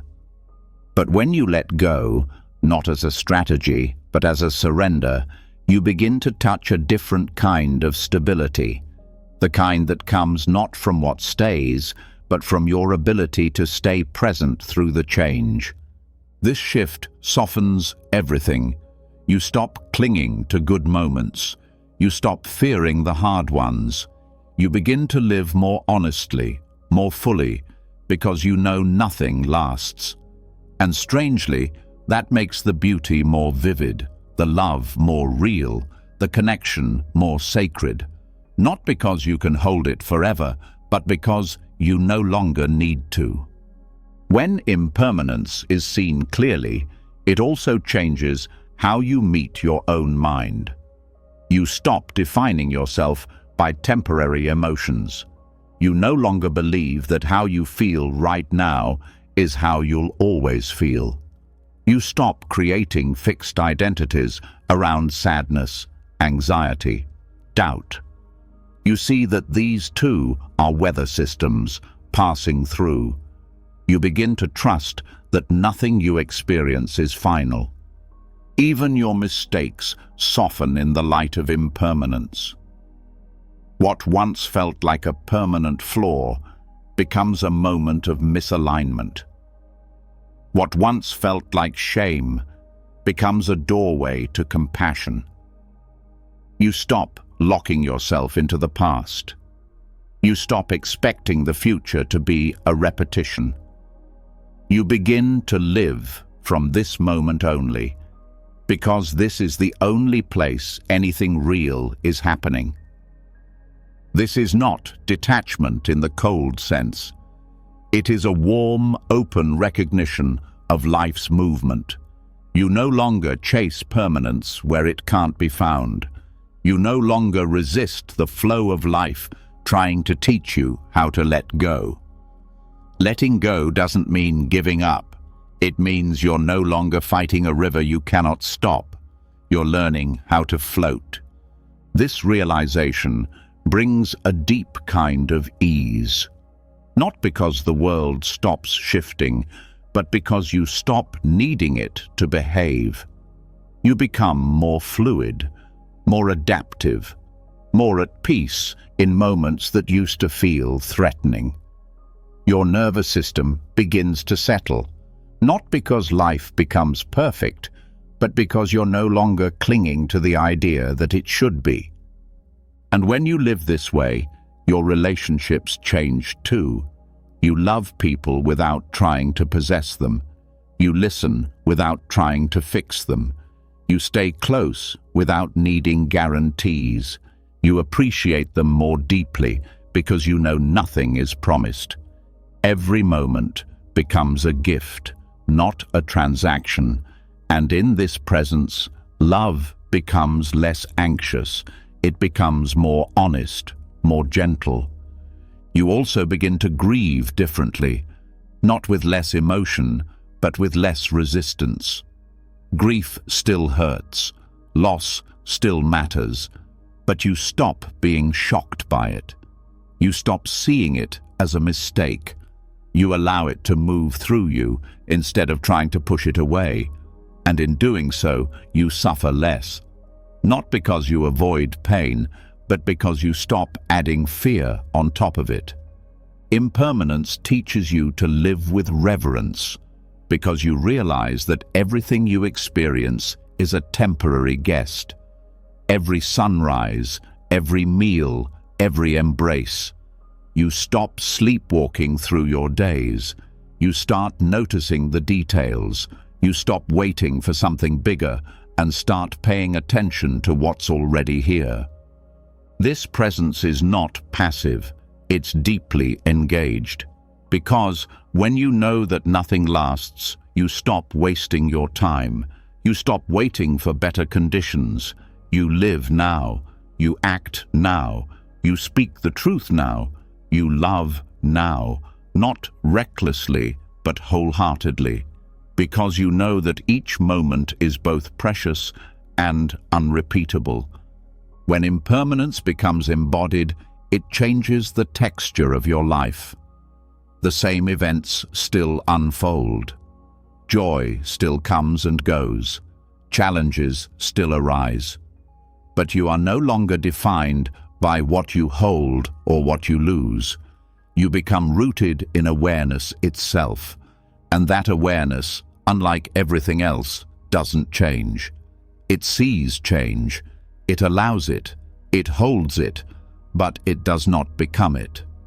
This is what makes impermanence a gateway to freedom.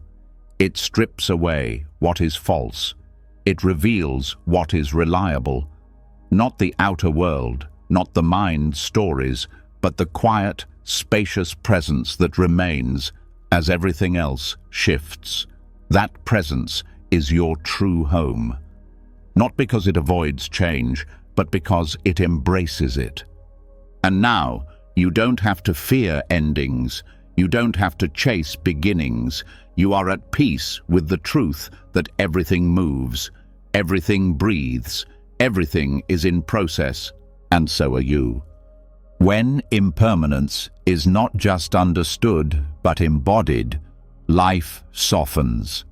Each moment becomes a passing guest, and you learn to hold it gently without needing to trap it in permanence. This deep acceptance opens a door not only to emotional freedom, but also to greater sensitivity toward yourself, your body, your habits. As your relationship with the present moment deepens, so too does your awareness of how you care for the body that carries you through all this change. And there, within the most basic act of living, arises an opportunity for profound healing, the way you eat. Food is not just fuel, it is connection, comfort, memory, routine. It can be celebration, punishment, escape, or presence. For many, eating is where patterns of avoidance and control appear the most clearly. It's where love and shame can become confused. It's where speed replaces attention. But eating, when met with mindfulness, becomes more than a physical act. It becomes a spiritual practice, a practice of care, attention, and quiet devotion to the body and the life within it. Mindful eating is not a technique to eat less or to control your weight. It is not about discipline, it is about relationship. The relationship you have with food often reflects the relationship you have with yourself. If you eat in a rush, without awareness, you may also be rushing through your life. If you eat with guilt, you may carry that same guilt in other areas. If you eat to avoid feeling, you may be doing the same in your speech, in your work, in your choices. When you bring attention to eating, you begin to see these patterns more clearly. Eating slowly is one part, but even more essential is the quality of attention you bring to it. Are you tasting the food or just consuming it? Are you aware of the textures, the sensations, the smells? Do you know when your body is truly hungry, or are you responding to stress, boredom, or habit? Do you know when your body has had enough, or are you using fullness to feel safe or numb? These questions are not to shame you. They are to invite you into a deeper conversation with your own life. Every bite you take is an opportunity to return to the body, to the breath, to the truth of the moment. And this kind of presence begins to shift your relationship with yourself. It is difficult to hate a body you are truly present with. It is difficult to mistreat yourself when you are listening closely. Many people eat on autopilot, while working, while scrolling, while walking, while watching. This removes the act of nourishment from consciousness. It becomes mechanical, which is why it so often leads to imbalance. When you are disconnected from the experience of eating, you are also disconnected from the signals your body gives you. You don't know when you've had enough, or when you're eating from a place of emotion rather than need. But when you eat with presence, something changes. The body begins to trust you, the nervous system relaxes, digestion improves. You begin to feel not just physically nourished, but emotionally calmer. Because you are not just feeding your body, you are feeding your attention. You are offering care through action, not just thought. This practice is also deeply connected to self-love. Not the idea of love, but the act of it.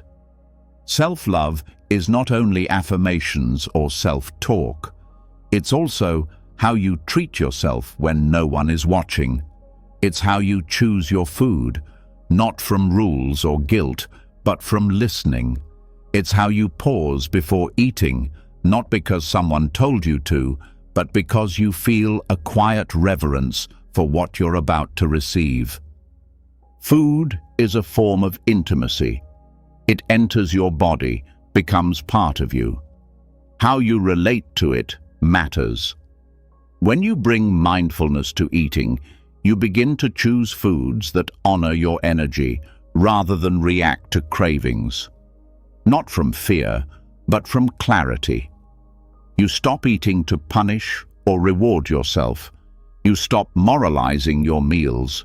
You simply meet your body where it is, with what it needs. Mindful eating also reveals emotional undercurrents. You may find that you reach for food when you're lonely, or when you're sad, or when you're trying not to feel something else. None of this is wrong, it's human, but when you see it clearly, you begin to explore other ways of responding. You start asking yourself, what am I actually hungry for right now? Is it food, or is it care? Is it comfort, or is it distraction? This awareness doesn't demand that you stop. It invites you to slow down, to become curious. And that curiosity leads to freedom, not because you follow new rules, but because you understand yourself better. You are no longer acting from habit, you are choosing from presence. The body responds to this attention. It begins to feel less threatened, less defensive. You no longer need to binge or restrict to feel in control. You no longer tie your worth to your appetite. You are no longer at war with hunger. You begin to feel, maybe for the first time, that eating can be a way of saying yes to life rather than controlling it. This doesn't require perfect meals or expensive food. It requires presence. You can eat rice and feel connected to the moment. You can drink water and feel nourished if your mind is truly there.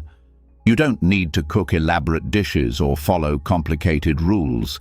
You need to taste, to pause, to breathe, and to treat your body not as a problem to fix, but as a partner to care for. Over time, this changes more than your meals. It changes your rhythm. You begin to move through the day with more attention, more gratitude. You stop rushing from one thing to the next. You take time to care for yourself, not as a performance, but as a quiet expression of self-respect. And that self-respect grows stronger. You begin to notice how good it feels to live this way. Not controlled, not rigid, but present. You realize that mindful eating is not just about food. It's about how you live. It's about how you make space for your needs, how you listen to the body's signals before they turn into suffering, how you soften around discomfort instead of numbing it. This practice is also a way of reclaiming your body from cultural conditioning. So many messages tell you what to eat, how to look, how to measure your worth through appearance.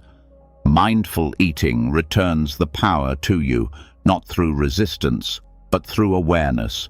You stop outsourcing your decisions. You start trusting your own inner voice. And that voice becomes louder, clearer, more compassionate over time. You may begin to view meals as moments of ritual, not in a religious sense, but in a human sense. A time to reconnect, to return, to breathe. You may sit at your table without distractions. You may close your eyes for a moment before eating. You may feel gratitude for the hands that prepared the food, for the body that receives it, for the life that sustains you. This kind of attention isn't about doing it perfectly. It's about doing it sincerely. There will be days when you eat too quickly or out of habit. That's part of the process. The key is to notice, to come back, to forgive, to begin again. And each time you begin again, you strengthen something inside you. A thread of presence, a thread of care. You become more stable, more aware, more loving, not because you followed a plan, but because you listened to what was true. Food becomes not just nutrition, but a daily practice of grounding, of meeting yourself, of choosing to care. And in that practice, you slowly learn to love yourself, not in theory, but in action. And that love, once nourished, becomes the ground from which everything else grows.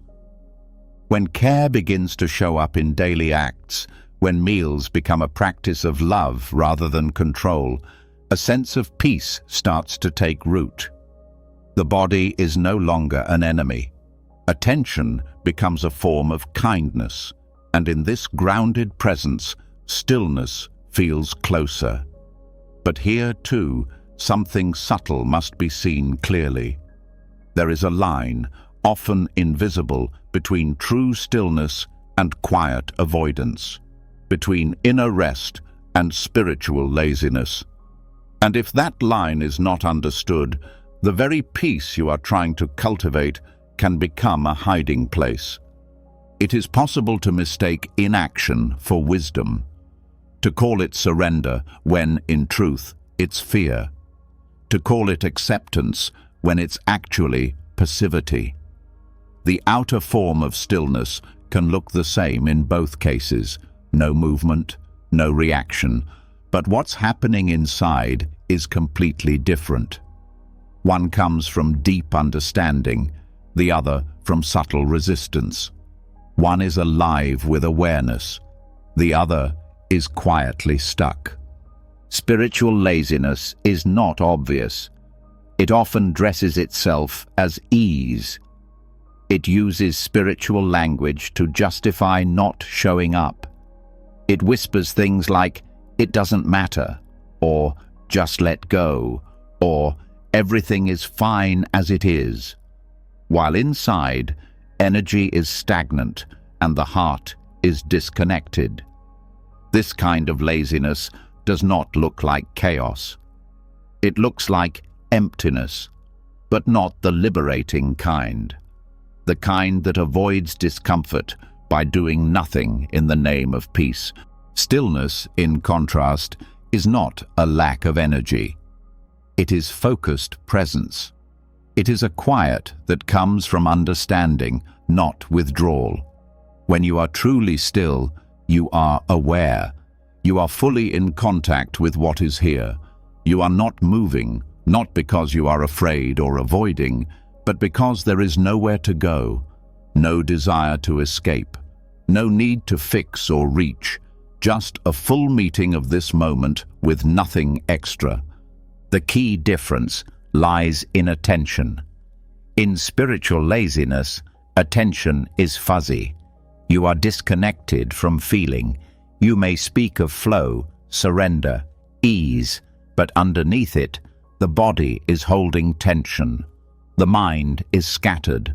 The emotions are numbed. There's often a lack of clarity, a subtle dishonesty, not malicious, but unconscious. It's easier to pretend that you've arrived than to keep looking deeper. Real stillness, however, sharpens your perception. It brings alertness. You may be doing nothing outwardly, but inwardly you are listening. There is sensitivity, not dullness. There is spaciousness, not emptiness. And this kind of stillness is not passive. It's active in its own quiet way.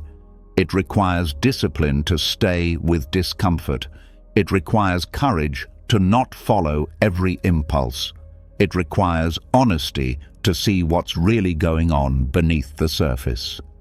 Avoidance often arises when you've tasted a bit of relief and want to stay there. You may have let go of some pain, some striving, and in that relief decide that the work is done. You cling to the calm and resist anything that might disturb it. This is understandable. But true peace is not fragile. It can hold difficulty. It can hold truth.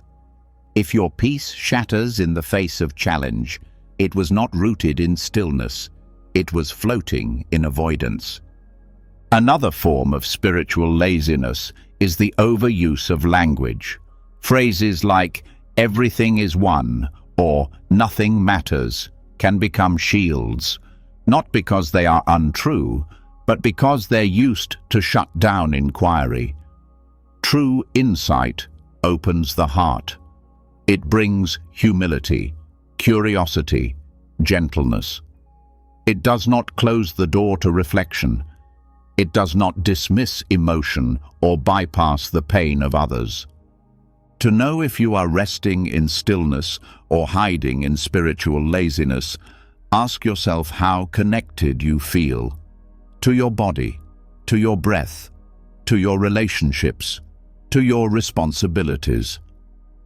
Avoidance often feels like distance, like drifting, like subtle numbness. Stillness feels like intimacy, like clarity, like being fully alive, even in silence. Stillness brings energy, not stimulation, but vitality. You feel more capable, not less. You feel more whole, not indifferent. You show up more fully, not less often, because stillness is the ground that supports wise action. You rest, and from that rest, you move with precision. You don't act impulsively, but when you act, it's clean. You speak only when necessary, but when you speak, it's true. You simplify, not to escape, but to meet life more clearly. Spiritual laziness drains energy because it's a form of holding back, a subtle bracing against life. You may feel tired often, disconnected from purpose, or vaguely heavy. Not because life is too much, but because the body and mind are caught in an unresolved loop of postponement. postponing honesty, postponing action, postponing attention. To break out of this loop, discipline is needed. Not force, but consistency. A return to practice, a willingness to feel again, to look again, to move again, not because you're restless, but because you're ready. Ready to meet life without hiding behind stillness. And this is where mindfulness becomes essential, not just in meditation, but in the small moments. Are you showing up for what you say matters to you? Are you acting in alignment with what you know to be true? Are you making choices from fear or from wisdom? These questions don't require you to be perfect. They ask you to be awake. Sometimes stillness looks like rest. Sometimes it looks like fierce presence. Sometimes it means not speaking. Sometimes it means saying what needs to be said. It's not about the outer form. It's about the quality of presence behind the form. Are you aware? Are you honest? Are you connected? When you're truly still, even rest becomes sacred. Even inaction has depth. Because it's no longer a break from life, it is life, fully met in its quietest form. There's no guilt, no shame, no pretending. Just the breath, the body, the truth of this moment. And when you move from that place, your actions carry clarity. They are fewer, but more aligned. You don't chase, you don't prove, you don't avoid. You act when it's time. You rest when it's needed. You listen more than you explain. You feel more than you analyze. And that rhythm, quiet, steady, awake, becomes your home. True stillness is not avoidance. It's commitment. It's presence without performance. It's the place where nothing is missing and nothing needs to be added. It's the resting ground of deep inner work that needs no external recognition. So, you continue. Not by doing more, but by doing what's real. You return to your breath. You return to your body. You return to the moment you tried to escape. And in that return, you discover what was always waiting beneath the noise. Not passivity, not withdrawal, but peace, rooted, alive, unshaken. As stillness becomes clearer, not as a way to avoid life, but as a path to meet it fully, you start to notice how presence itself has many shapes. Silence can be rich with energy. Rest can be alive with clarity.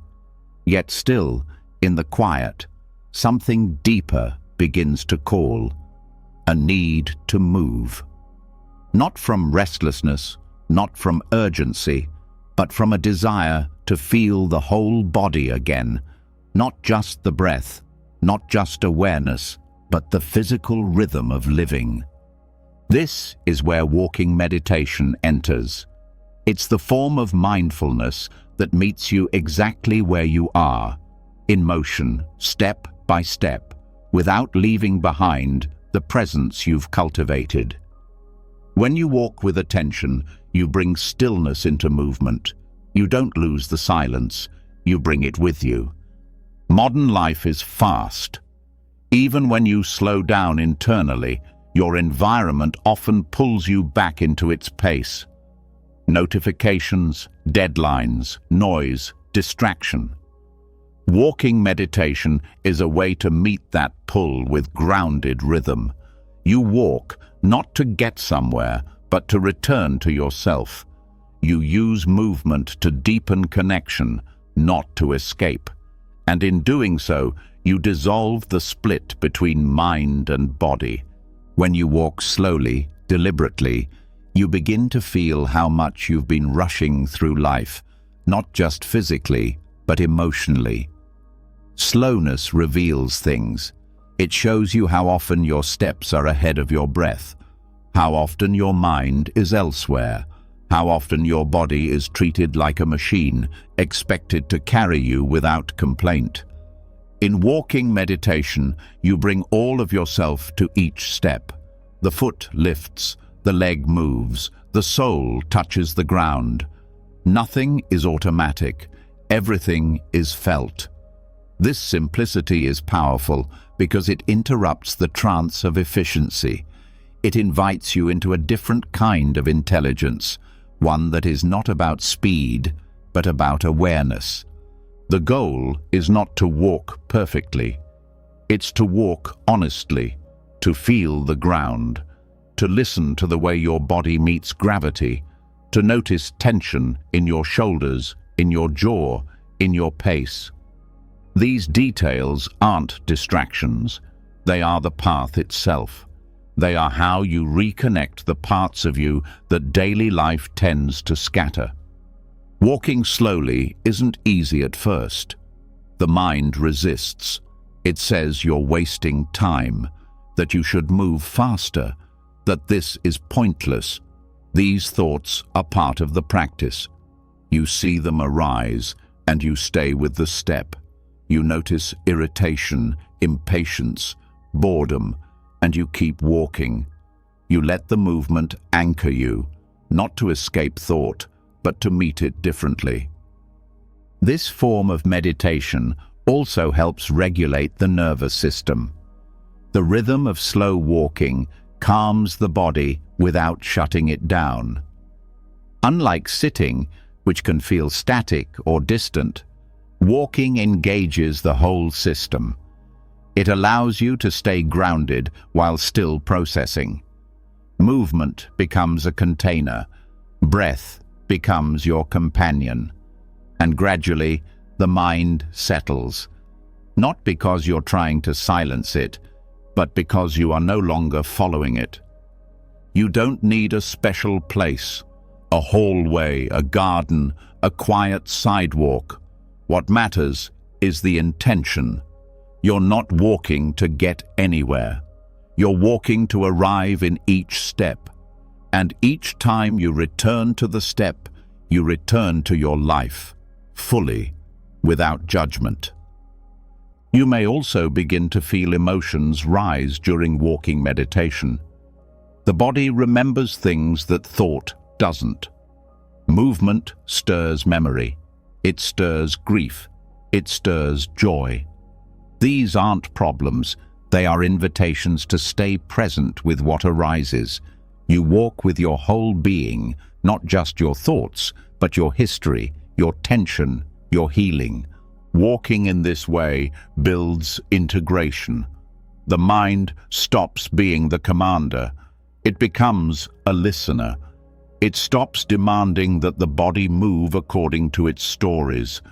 It begins to honor the body's rhythm, and from this respect, internal harmony starts to grow. The parts of you that once felt disconnected begin to come back into relationship. You may start to feel how many decisions are made from tension, how much of your urgency is inherited, how often your pace is based on anxiety, not need. As you walk slowly, this urgency loses credibility. You realize that you can be present without rushing, that the world won't fall apart if you don't hurry, and that often, when you do move slower, what matters becomes more clear. Slowness is not laziness. It is depth. It is a way of moving that does not skip over life. It is not about being inefficient. It's about being awake, about meeting the details you usually miss. The sound of your own footsteps, the feel of air on your skin, the way your chest rises and falls with each step. These moments become portals into peace, not as a feeling, but as a state of being. As you develop this practice, you may notice that your ordinary walking changes too. You no longer stomp, you no longer rush unconsciously. You move with more grace, not for appearance, but because your body is no longer being dragged by your thoughts. It's leading, it's guiding, and your awareness is following with respect. Walking meditation also helps you transition between spaces, from work to home, from one activity to another. It can clear residue from the last interaction. It can center you before the next one. It can restore your focus in the middle of the day. You don't need long stretches of time. A few slow minutes can reset your entire mental state. This is especially useful when emotions are strong. When you're agitated, sad, or overwhelmed, walking can help regulate without suppressing. It gives your body something to do while your mind softens. It reminds you that movement and stillness can coexist, that you can be in motion without being reactive, that you can be present without being still, and this presence extends beyond your body. When you walk with awareness, you begin to see more clearly. The way light touches a wall, the shape of trees, the way people move around you. You become less absorbed in your inner world and more attuned to the life around you. Not to escape, but to reconnect. In this way, walking becomes more than therapy. It becomes communion with the earth, with your body, with each moment as it unfolds. You stop being a visitor in your life. You start participating in it with your whole self. Even your sense of time may begin to change. When you walk slowly, a minute stretches, a moment deepens. You realize how much you were missing in your usual pace. You stop treating time as something to conquer and start treating it as something to inhabit. And that changes your relationship to life itself. This is not a break from meditation. It is meditation. It is not preparation for something deeper. It is depth. It is not an alternative for those who can't sit. It is a complete practice. It requires the same attention, the same honesty, the same discipline. Walking meditation teaches you that presence is not limited to the cushion. It belongs in motion. It belongs in the breath between tasks, in the pause between conversations, in the space between steps. It belongs wherever you are. And when you walk this way often enough, it begins to shift your identity. You are no longer someone trying to be mindful. You are someone who walks in awareness, who moves through the world with attention, who honors the ground with each step, not for show, not for outcome, but because this is how you meet life now, slowly, deeply, fully. The wisdom of slowness is not about pace. It is about presence. It is about refusing to rush past your own experience. It is about knowing that there is nothing you need to catch up to. There is only this moment, this step, this breath. And from there, everything unfolds. As you slow your pace and begin walking with your whole self, body, breath, and awareness, something deeper starts to unravel. The mind no longer drives every step. The body is no longer a forgotten vehicle. Everything softens, and in that softening, you come closer to your real experience. But just beneath this calm, another layer often reveals itself. A tension that doesn't come from the outside. A pressure that lingers even in silence. It's the subtle weight of needing to appear spiritual, to perform peace, to perfect your practice, to become a version of yourself that looks enlightened, even if it feels forced. This tension is quiet. It often hides behind good intentions. You want to grow, to heal, to be more conscious, but over time, the desire to be awake can quietly turn into another mask. another story the ego tells, another image to maintain. You sit in meditation, but now it has to look or feel a certain way. You practice mindfulness, but only if it makes you appear calm. You choose your words carefully, but only to sound wise. This is not spiritual practice, it's spiritual performance. And while it may fool others, it never brings peace. The spiritual ego is tricky. It doesn't announce itself loudly. It whispers. It builds its identity around being someone who knows better. It wants to be seen as advanced.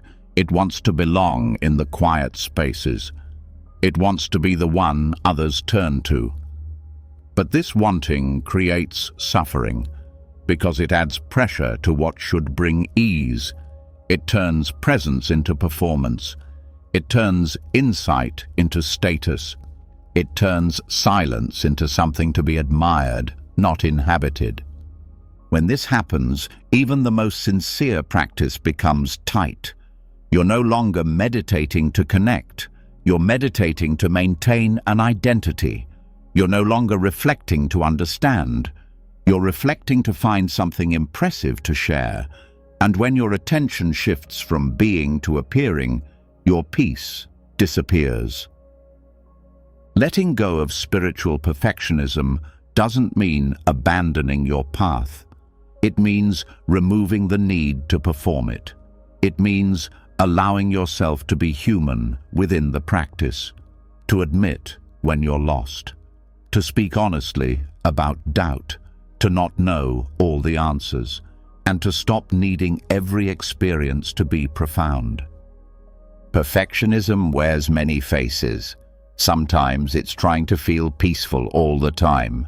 Sometimes it's chasing clarity with force. Sometimes it's judging yourself for not being enlightened enough. But all of it rests on one assumption, that you are not okay as you are. And that's the lie. Because the truth of practice isn't becoming flawless, it's becoming real. Real means messy sometimes. Real means distracted. Real means reactive. But it also means honest. It means showing up to practice with whatever is alive in you, without pretending, without editing, without needing the moment to be any different than it is. The most profound practices are often the simplest. A breath fully felt, a pause fully lived, a moment of presence without explanation. But the spiritual ego doesn't value simple. It wants something to prove, something to share, something to achieve. And the moment you start needing spiritual moments to look impressive, you lose their depth. This is where humility becomes the most powerful teacher. Not as self-deprecation, but as truthfulness. Humility means recognizing that you are not here to impress anyone, not even yourself. You are here to return, again and again, with no story, no gold star, no outcome to display, just presence. When humility deepens, the need to explain disappears. You no longer tell stories to show how aware you are. You no longer post insights to prove your growth. You no longer feel superior for your stillness. Instead, you learn to be quiet because the quiet itself is nourishing, not because it makes you look good. This shift is subtle but essential, because spiritual growth is not about becoming someone new. It's about unlearning the need to be someone at all. You stop reaching for a label. You stop clinging to roles. You stop needing to be the mindful one, the healer, the wise one. You just become a person, awake, flawed, learning. This is where authenticity is born, not in effort, but in release. When you stop performing, your practice becomes soft again. You return to your cushion, not to achieve a state, but to feel what is. You walk, not to be spiritual, but to inhabit your steps. You breathe, not to reach silence, but to be with breath. Even your struggles become part of the practice. You stop hiding them. You bring them into awareness. You hold space for your own contradictions. And that self-acceptance creates room for transformation, because nothing needs to be hidden anymore. Performance blocks growth, because growth requires honesty. If you're too busy being someone you're not, you can't meet what's really there. You can't release what you won't acknowledge. But when you drop the act, when you step out from behind the role, something softens. You realize you don't need to be perfect to be present. You don't need to be wise to be awake. You just need to show up. This changes your relationships too. You stop competing spiritually. You stop comparing your path to others. You no longer see yourself as above or below anyone. You just see others as mirrors, sometimes reflecting what you've seen, sometimes showing what you've missed. You relate not from hierarchy, but from humanity. And that humanity becomes sacred, because it's real. You are no longer trying to transcend being human. You are learning to be fully human, with all its contradictions, and to hold that experience with tenderness. True spiritual maturity has nothing to prove. It doesn't need attention. It doesn't need agreement. It's rooted in knowing that awakening is not about looking calm.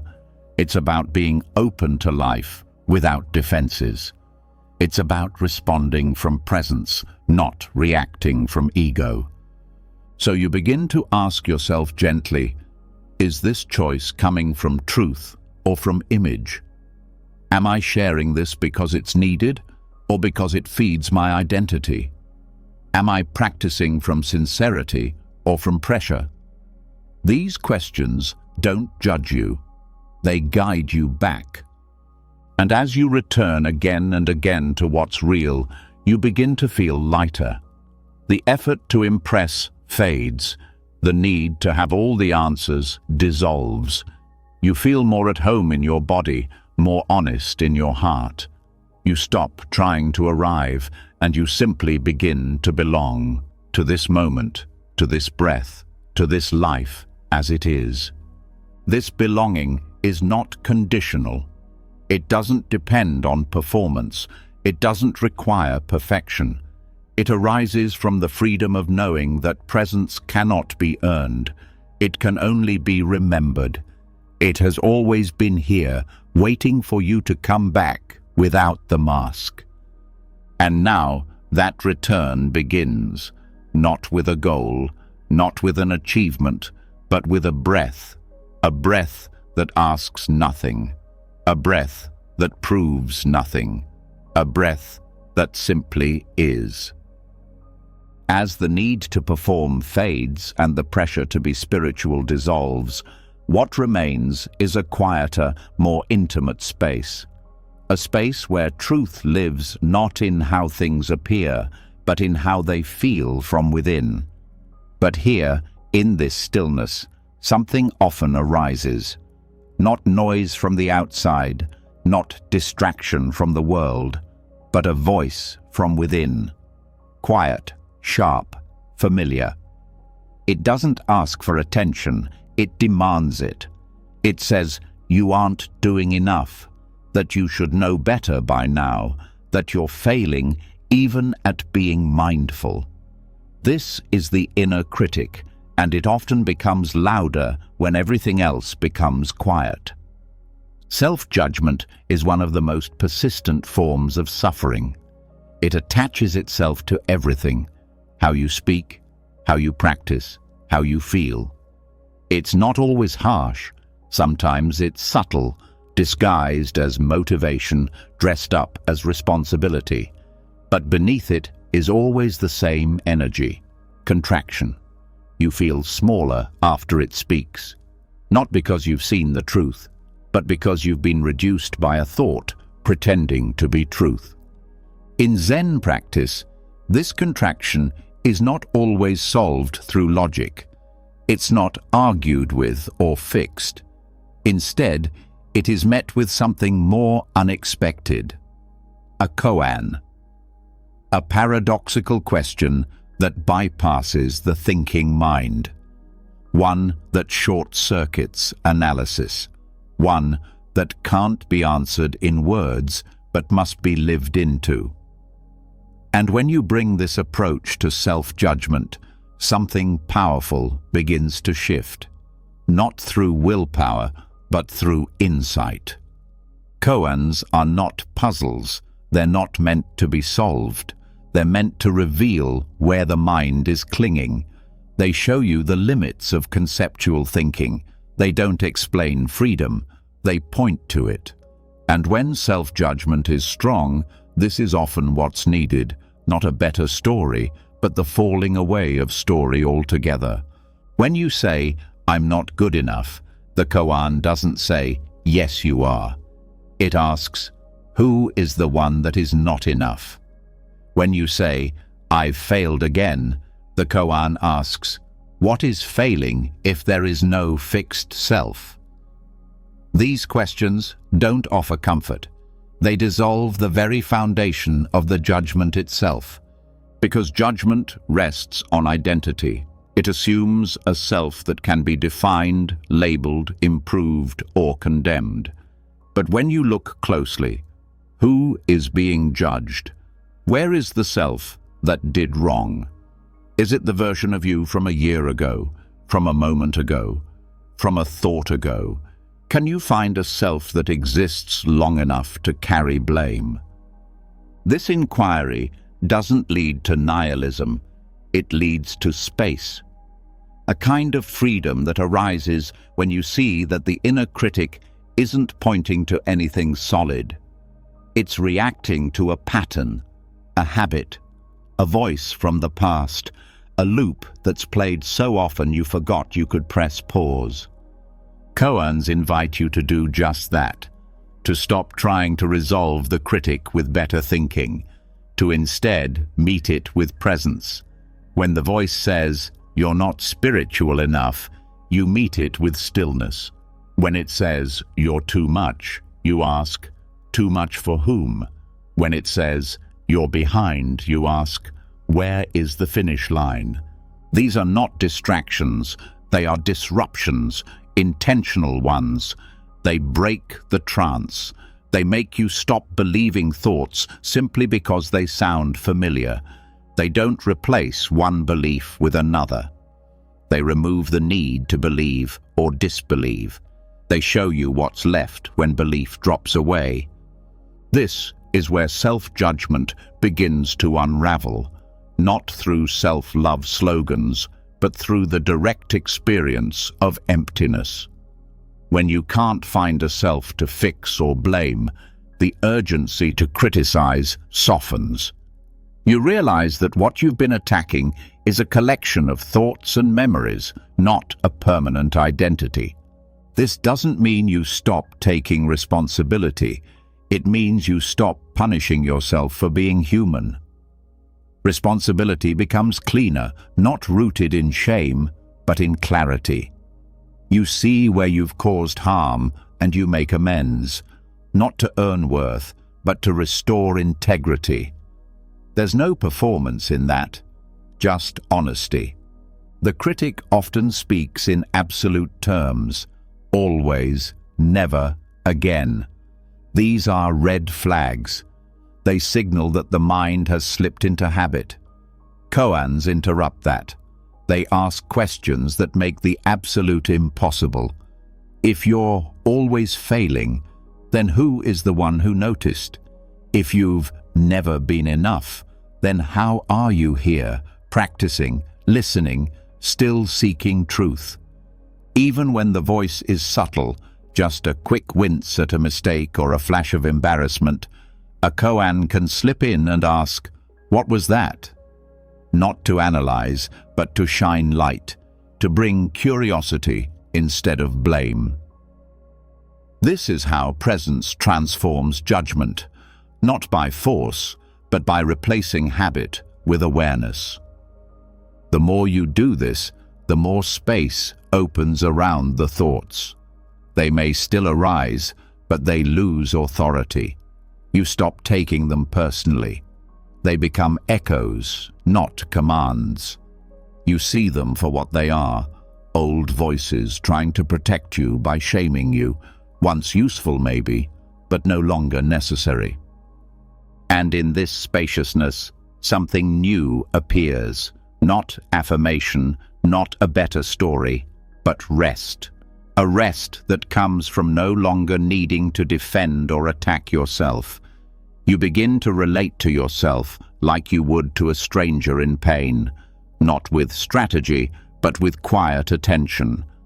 This also changes how you relate to others, because judgment of others often mirrors judgment of self. When you loosen your grip on your own flaws, you become softer toward theirs. When you stop needing to perfect your practice, you stop expecting others to get it right all the time. Compassion flows more naturally, not from effort, but from understanding. This is the deeper purpose of Zen inquiry, not to arrive at answers, but to strip away the need for them. Not to figure yourself out, but to stop turning yourself into a problem. The more you practice in this way, the less interesting the critic becomes. You see that it never had the authority it claimed. It was never you, just a sound passing through awareness. And in its absence, the body relaxes. The breath deepens. You're no longer trying to earn rest. You simply rest. You no longer try to be worthy of peace. You start from peace and let everything else arise within it. This is not about becoming perfect. It's about realizing you were never meant to be. That the idea of a perfect self was just another illusion. That freedom doesn't come from fixing every flaw, but from seeing that most flaws are concepts created by comparison and memory. Now, the next time the critic speaks, you don't react. You pause. You let the voice rise. You meet it with a question. And if no answer comes, that's okay. The silence is often the real teaching. It's in that silence that something deeper begins to grow, not self-esteem, but self-forgetting. Not identity, but presence. And in that presence, judgment has nowhere to land. It passes like a shadow across the floor, seen, not followed, not feared, just another thought, no longer the truth. As the inner critic begins to lose its grip and judgment is no longer mistaken for truth, a deeper form of honesty starts to take shape. Not a loud or defensive kind, but one that lives quietly inside your attention. You're no longer rushing to label your experience. You're listening more. You're speaking less. And when you do speak, to yourself or to others, something more important becomes clear. The way you use words is no longer just a habit. It becomes a practice, a form of inner alignment, a way to either build peace or undo it. Speech is often thought of as something that exists between people. You say something, someone hears it, you respond, they reply. But speech is also something you carry internally. The voice that speaks when no one else is around. The words you repeat to yourself in the quiet moments. This internal speech often goes unnoticed, yet it shapes how you feel, how you react, and how you understand your place in the world. Right speech in Buddhist practice is not just about avoiding harm. It's about speaking in a way that reflects awareness and intention. It's about pausing before you speak, not to be polite, but to be clear, not to be agreeable, but to be kind. When applied inwardly, right speech becomes a tool of liberation. It changes the way you narrate your life. It transforms your inner dialogue from tension to clarity, from punishment to care. What you say to yourself matters. Language is not neutral. Every phrase you repeat becomes part of the fabric of your mind. If you say, "I always mess up," that becomes a groove. If you say, "No one understands me," that becomes a lens. These words might not be spoken aloud, but they still echo inside your awareness. And over time, they shape the emotional landscape you live in. Right speech begins by noticing what kind of language lives in your head. Is it harsh? Is it sarcastic? Is it filled with assumptions about how others see you? Does it demand perfection? Is it honest? Or is it trying to keep you in line? These questions aren't meant to shame. They are invitations to pay attention to how language is shaping your reality. This is where practice begins, not with censorship, but with curiosity. You listen not to edit yourself, but to understand what habits have formed. You start to hear the tone, not just the content. Is it compassionate? Is it reactive? Is it old? Has it become automatic? Right. Speech includes 4 qualities. It is truthful, helpful, kind, and timely. Applied inwardly, this means that your inner voice does not need to flatter you or lie, but it also doesn't need to hurt you to feel true. A voice that is both honest and kind is possible. One that says, "This was hard and I see you," instead of, "You should have done better." One that says, "Let's keep trying," rather than, "You'll never change." When your inner speech changes, your nervous system begins to feel safer, because you're no longer at war with yourself. You're not waiting for criticism. You're not preparing for self-attack. You're living inside a mind that treats you like someone who matters. Not because you're always right, but because you are worthy of kindness even when you struggle. This does not make you soft, it makes you resilient. Because when your internal language is steady and kind, you recover faster from difficulty. You respond to challenges from a centered place. You don't collapse under criticism because you no longer believe the worst voice in your head. You've trained it to speak differently, and this inner change extends outward. The way you speak to others becomes clearer, less reactive. You stop using words as weapons. You stop filling silence with noise. You speak when needed, not just when you're uncomfortable. You begin to recognize that every word you offer is a seed. It can create distance or connection, confusion or clarity, harm or healing. When speech is misused, internally or externally, it creates mental conflict. You say one thing and feel another. You promise things you don't intend to keep. You agree to avoid discomfort. These small breaches may not be visible to others, but they leave a trace inside.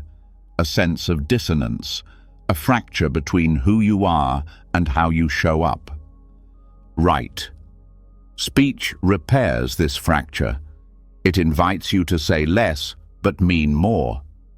To pause before you speak, not from fear, but from care.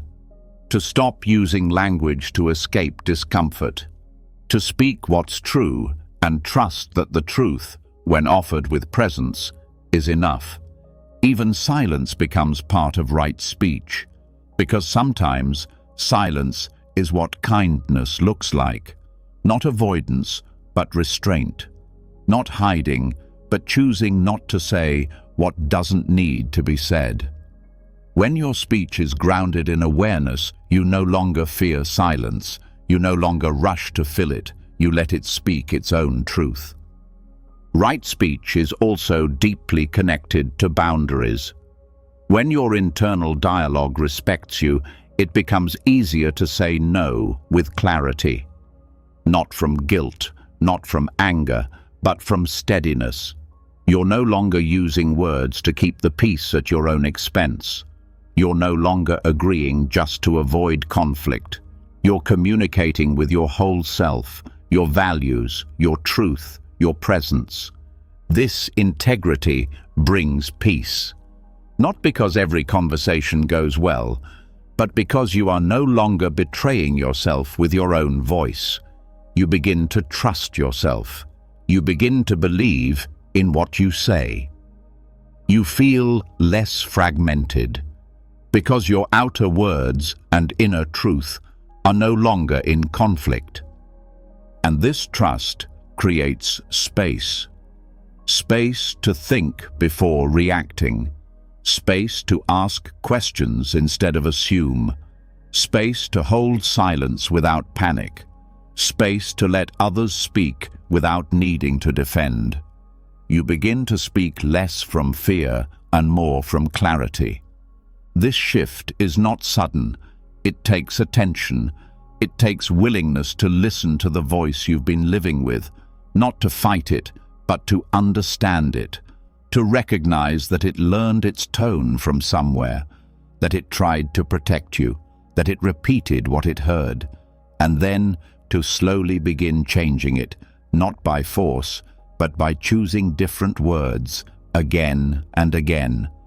The voice in your mind can become your ally, not by being perfect, but by being honest, by reminding you of your values when it would be easier to abandon them, by speaking with gentleness when the world is loud, by helping you pause when you want to rush. Right speech transforms mental conflict, not because it fixes your problems, but because it changes how you talk to yourself while facing them. It reduces the extra suffering, the guilt, the shame, the self-attack that makes difficulty harder than it needs to be. It builds a foundation from which real clarity can grow. And from that clarity, your whole way of being begins to shift. You stop seeking validation through words. You stop performing peace. You stop hiding behind cleverness or silence. You speak when it matters. You listen when it doesn't. You rest in the space between words with trust. Because you've learned that the most powerful voice is not the one that says the most. It's the one that speaks from the deepest part of you, the part that doesn't need to be right, just real. The part that doesn't need to impress, just connect. The part that knows what you say to yourself is what you live inside. And now, you live inside something softer, something steadier, something kind. As your words begin to soften and inner speech becomes a source of clarity rather than conflict, something unexpected happens. A quiet spaciousness opens. One where you're no longer defending yourself against yourself. One where silence isn't a threat and truth doesn't need embellishment. But in this space, another layer of growth calls for your attention. Even when your mind is kind and your speech is clean, there are things you still cling to.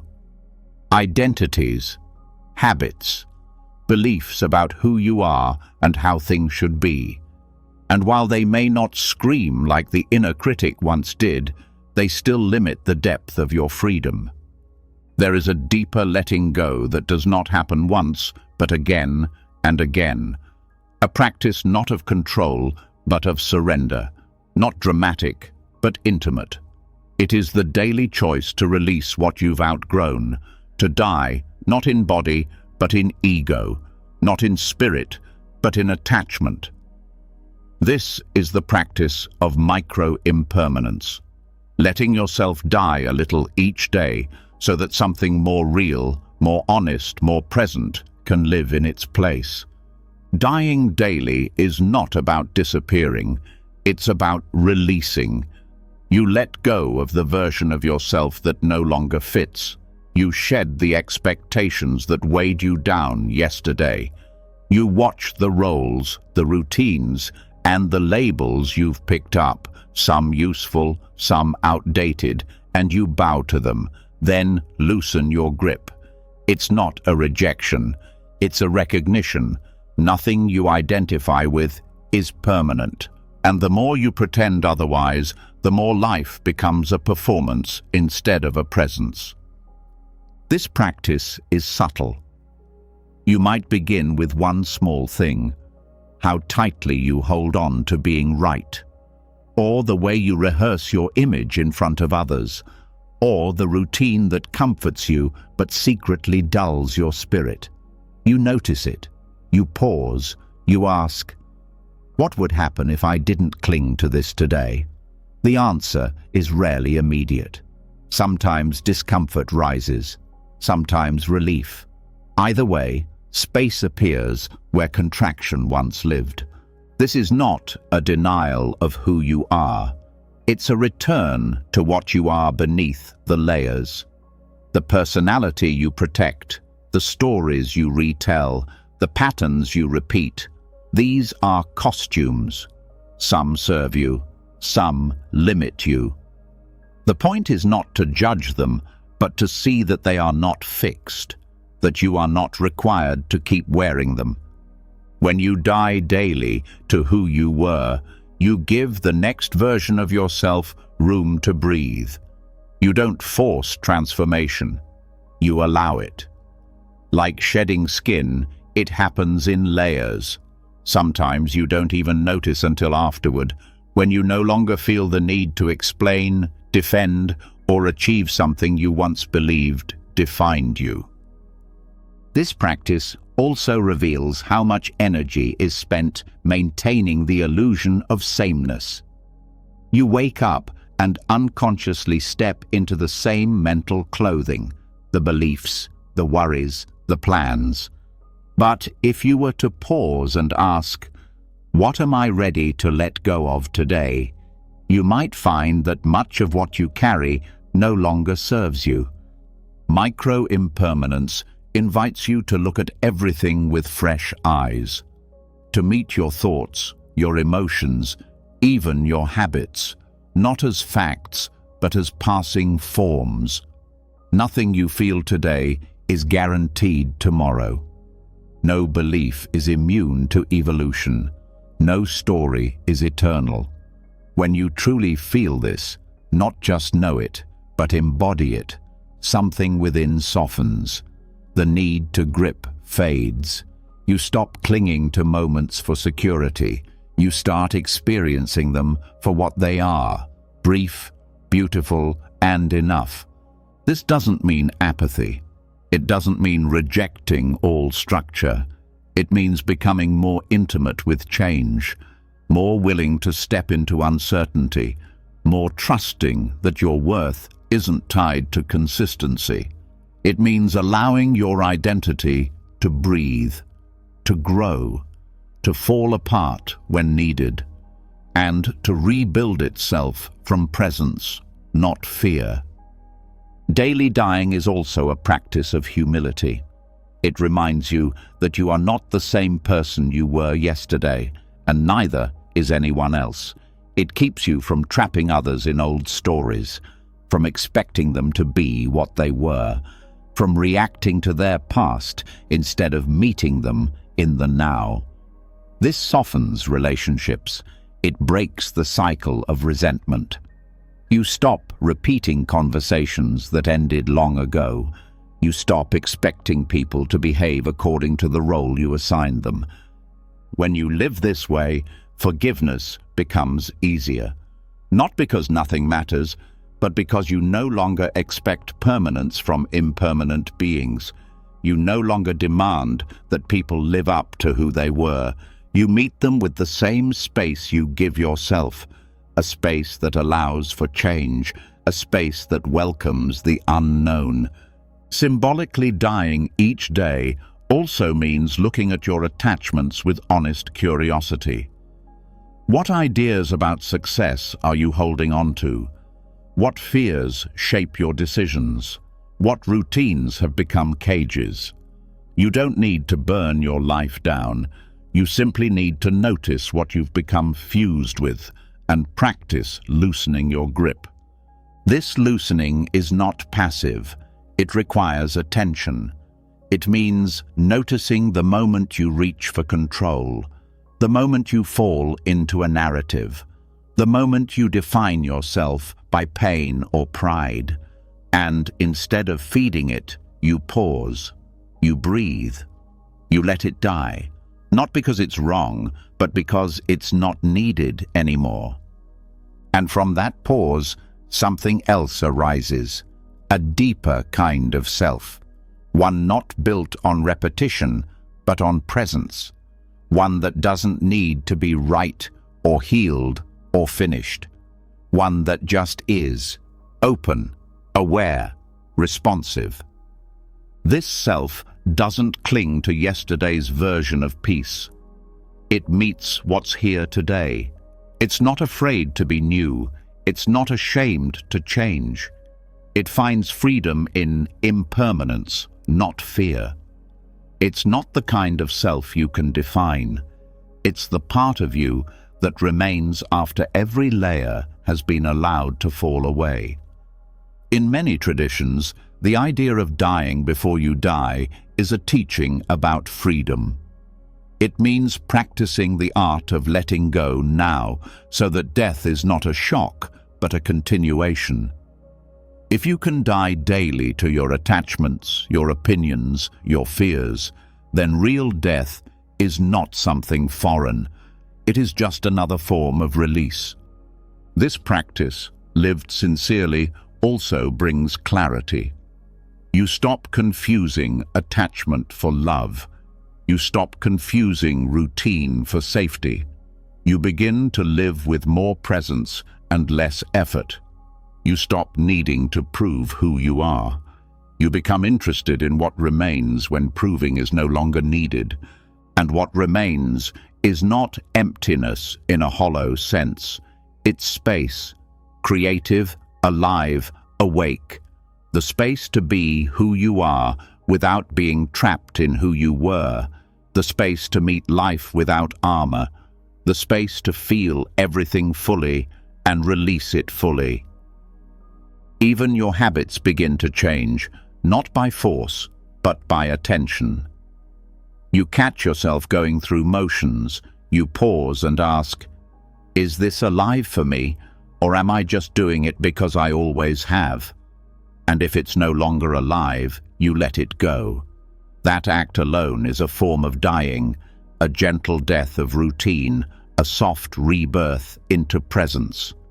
You also stop fearing the unknown, because every day becomes a rehearsal in trust. You trust that letting go will not erase you. You trust that change will not destroy your center. You trust that something new will rise when you stop holding on to the old. Dying daily is not a dramatic practice. It's quiet. It's made of moments. A breath you don't rush, a pause you don't fill, a truth you don't cover, an identity you don't defend. It is not about detaching from life. It is about stepping into it more fully, because you're no longer weighed down by what you think it should be. And now, from this place of soft release, something new becomes possible, not more effort, not more control, but more space, more honesty, more trust in what happens when nothing is held too tightly. This is not the end of something.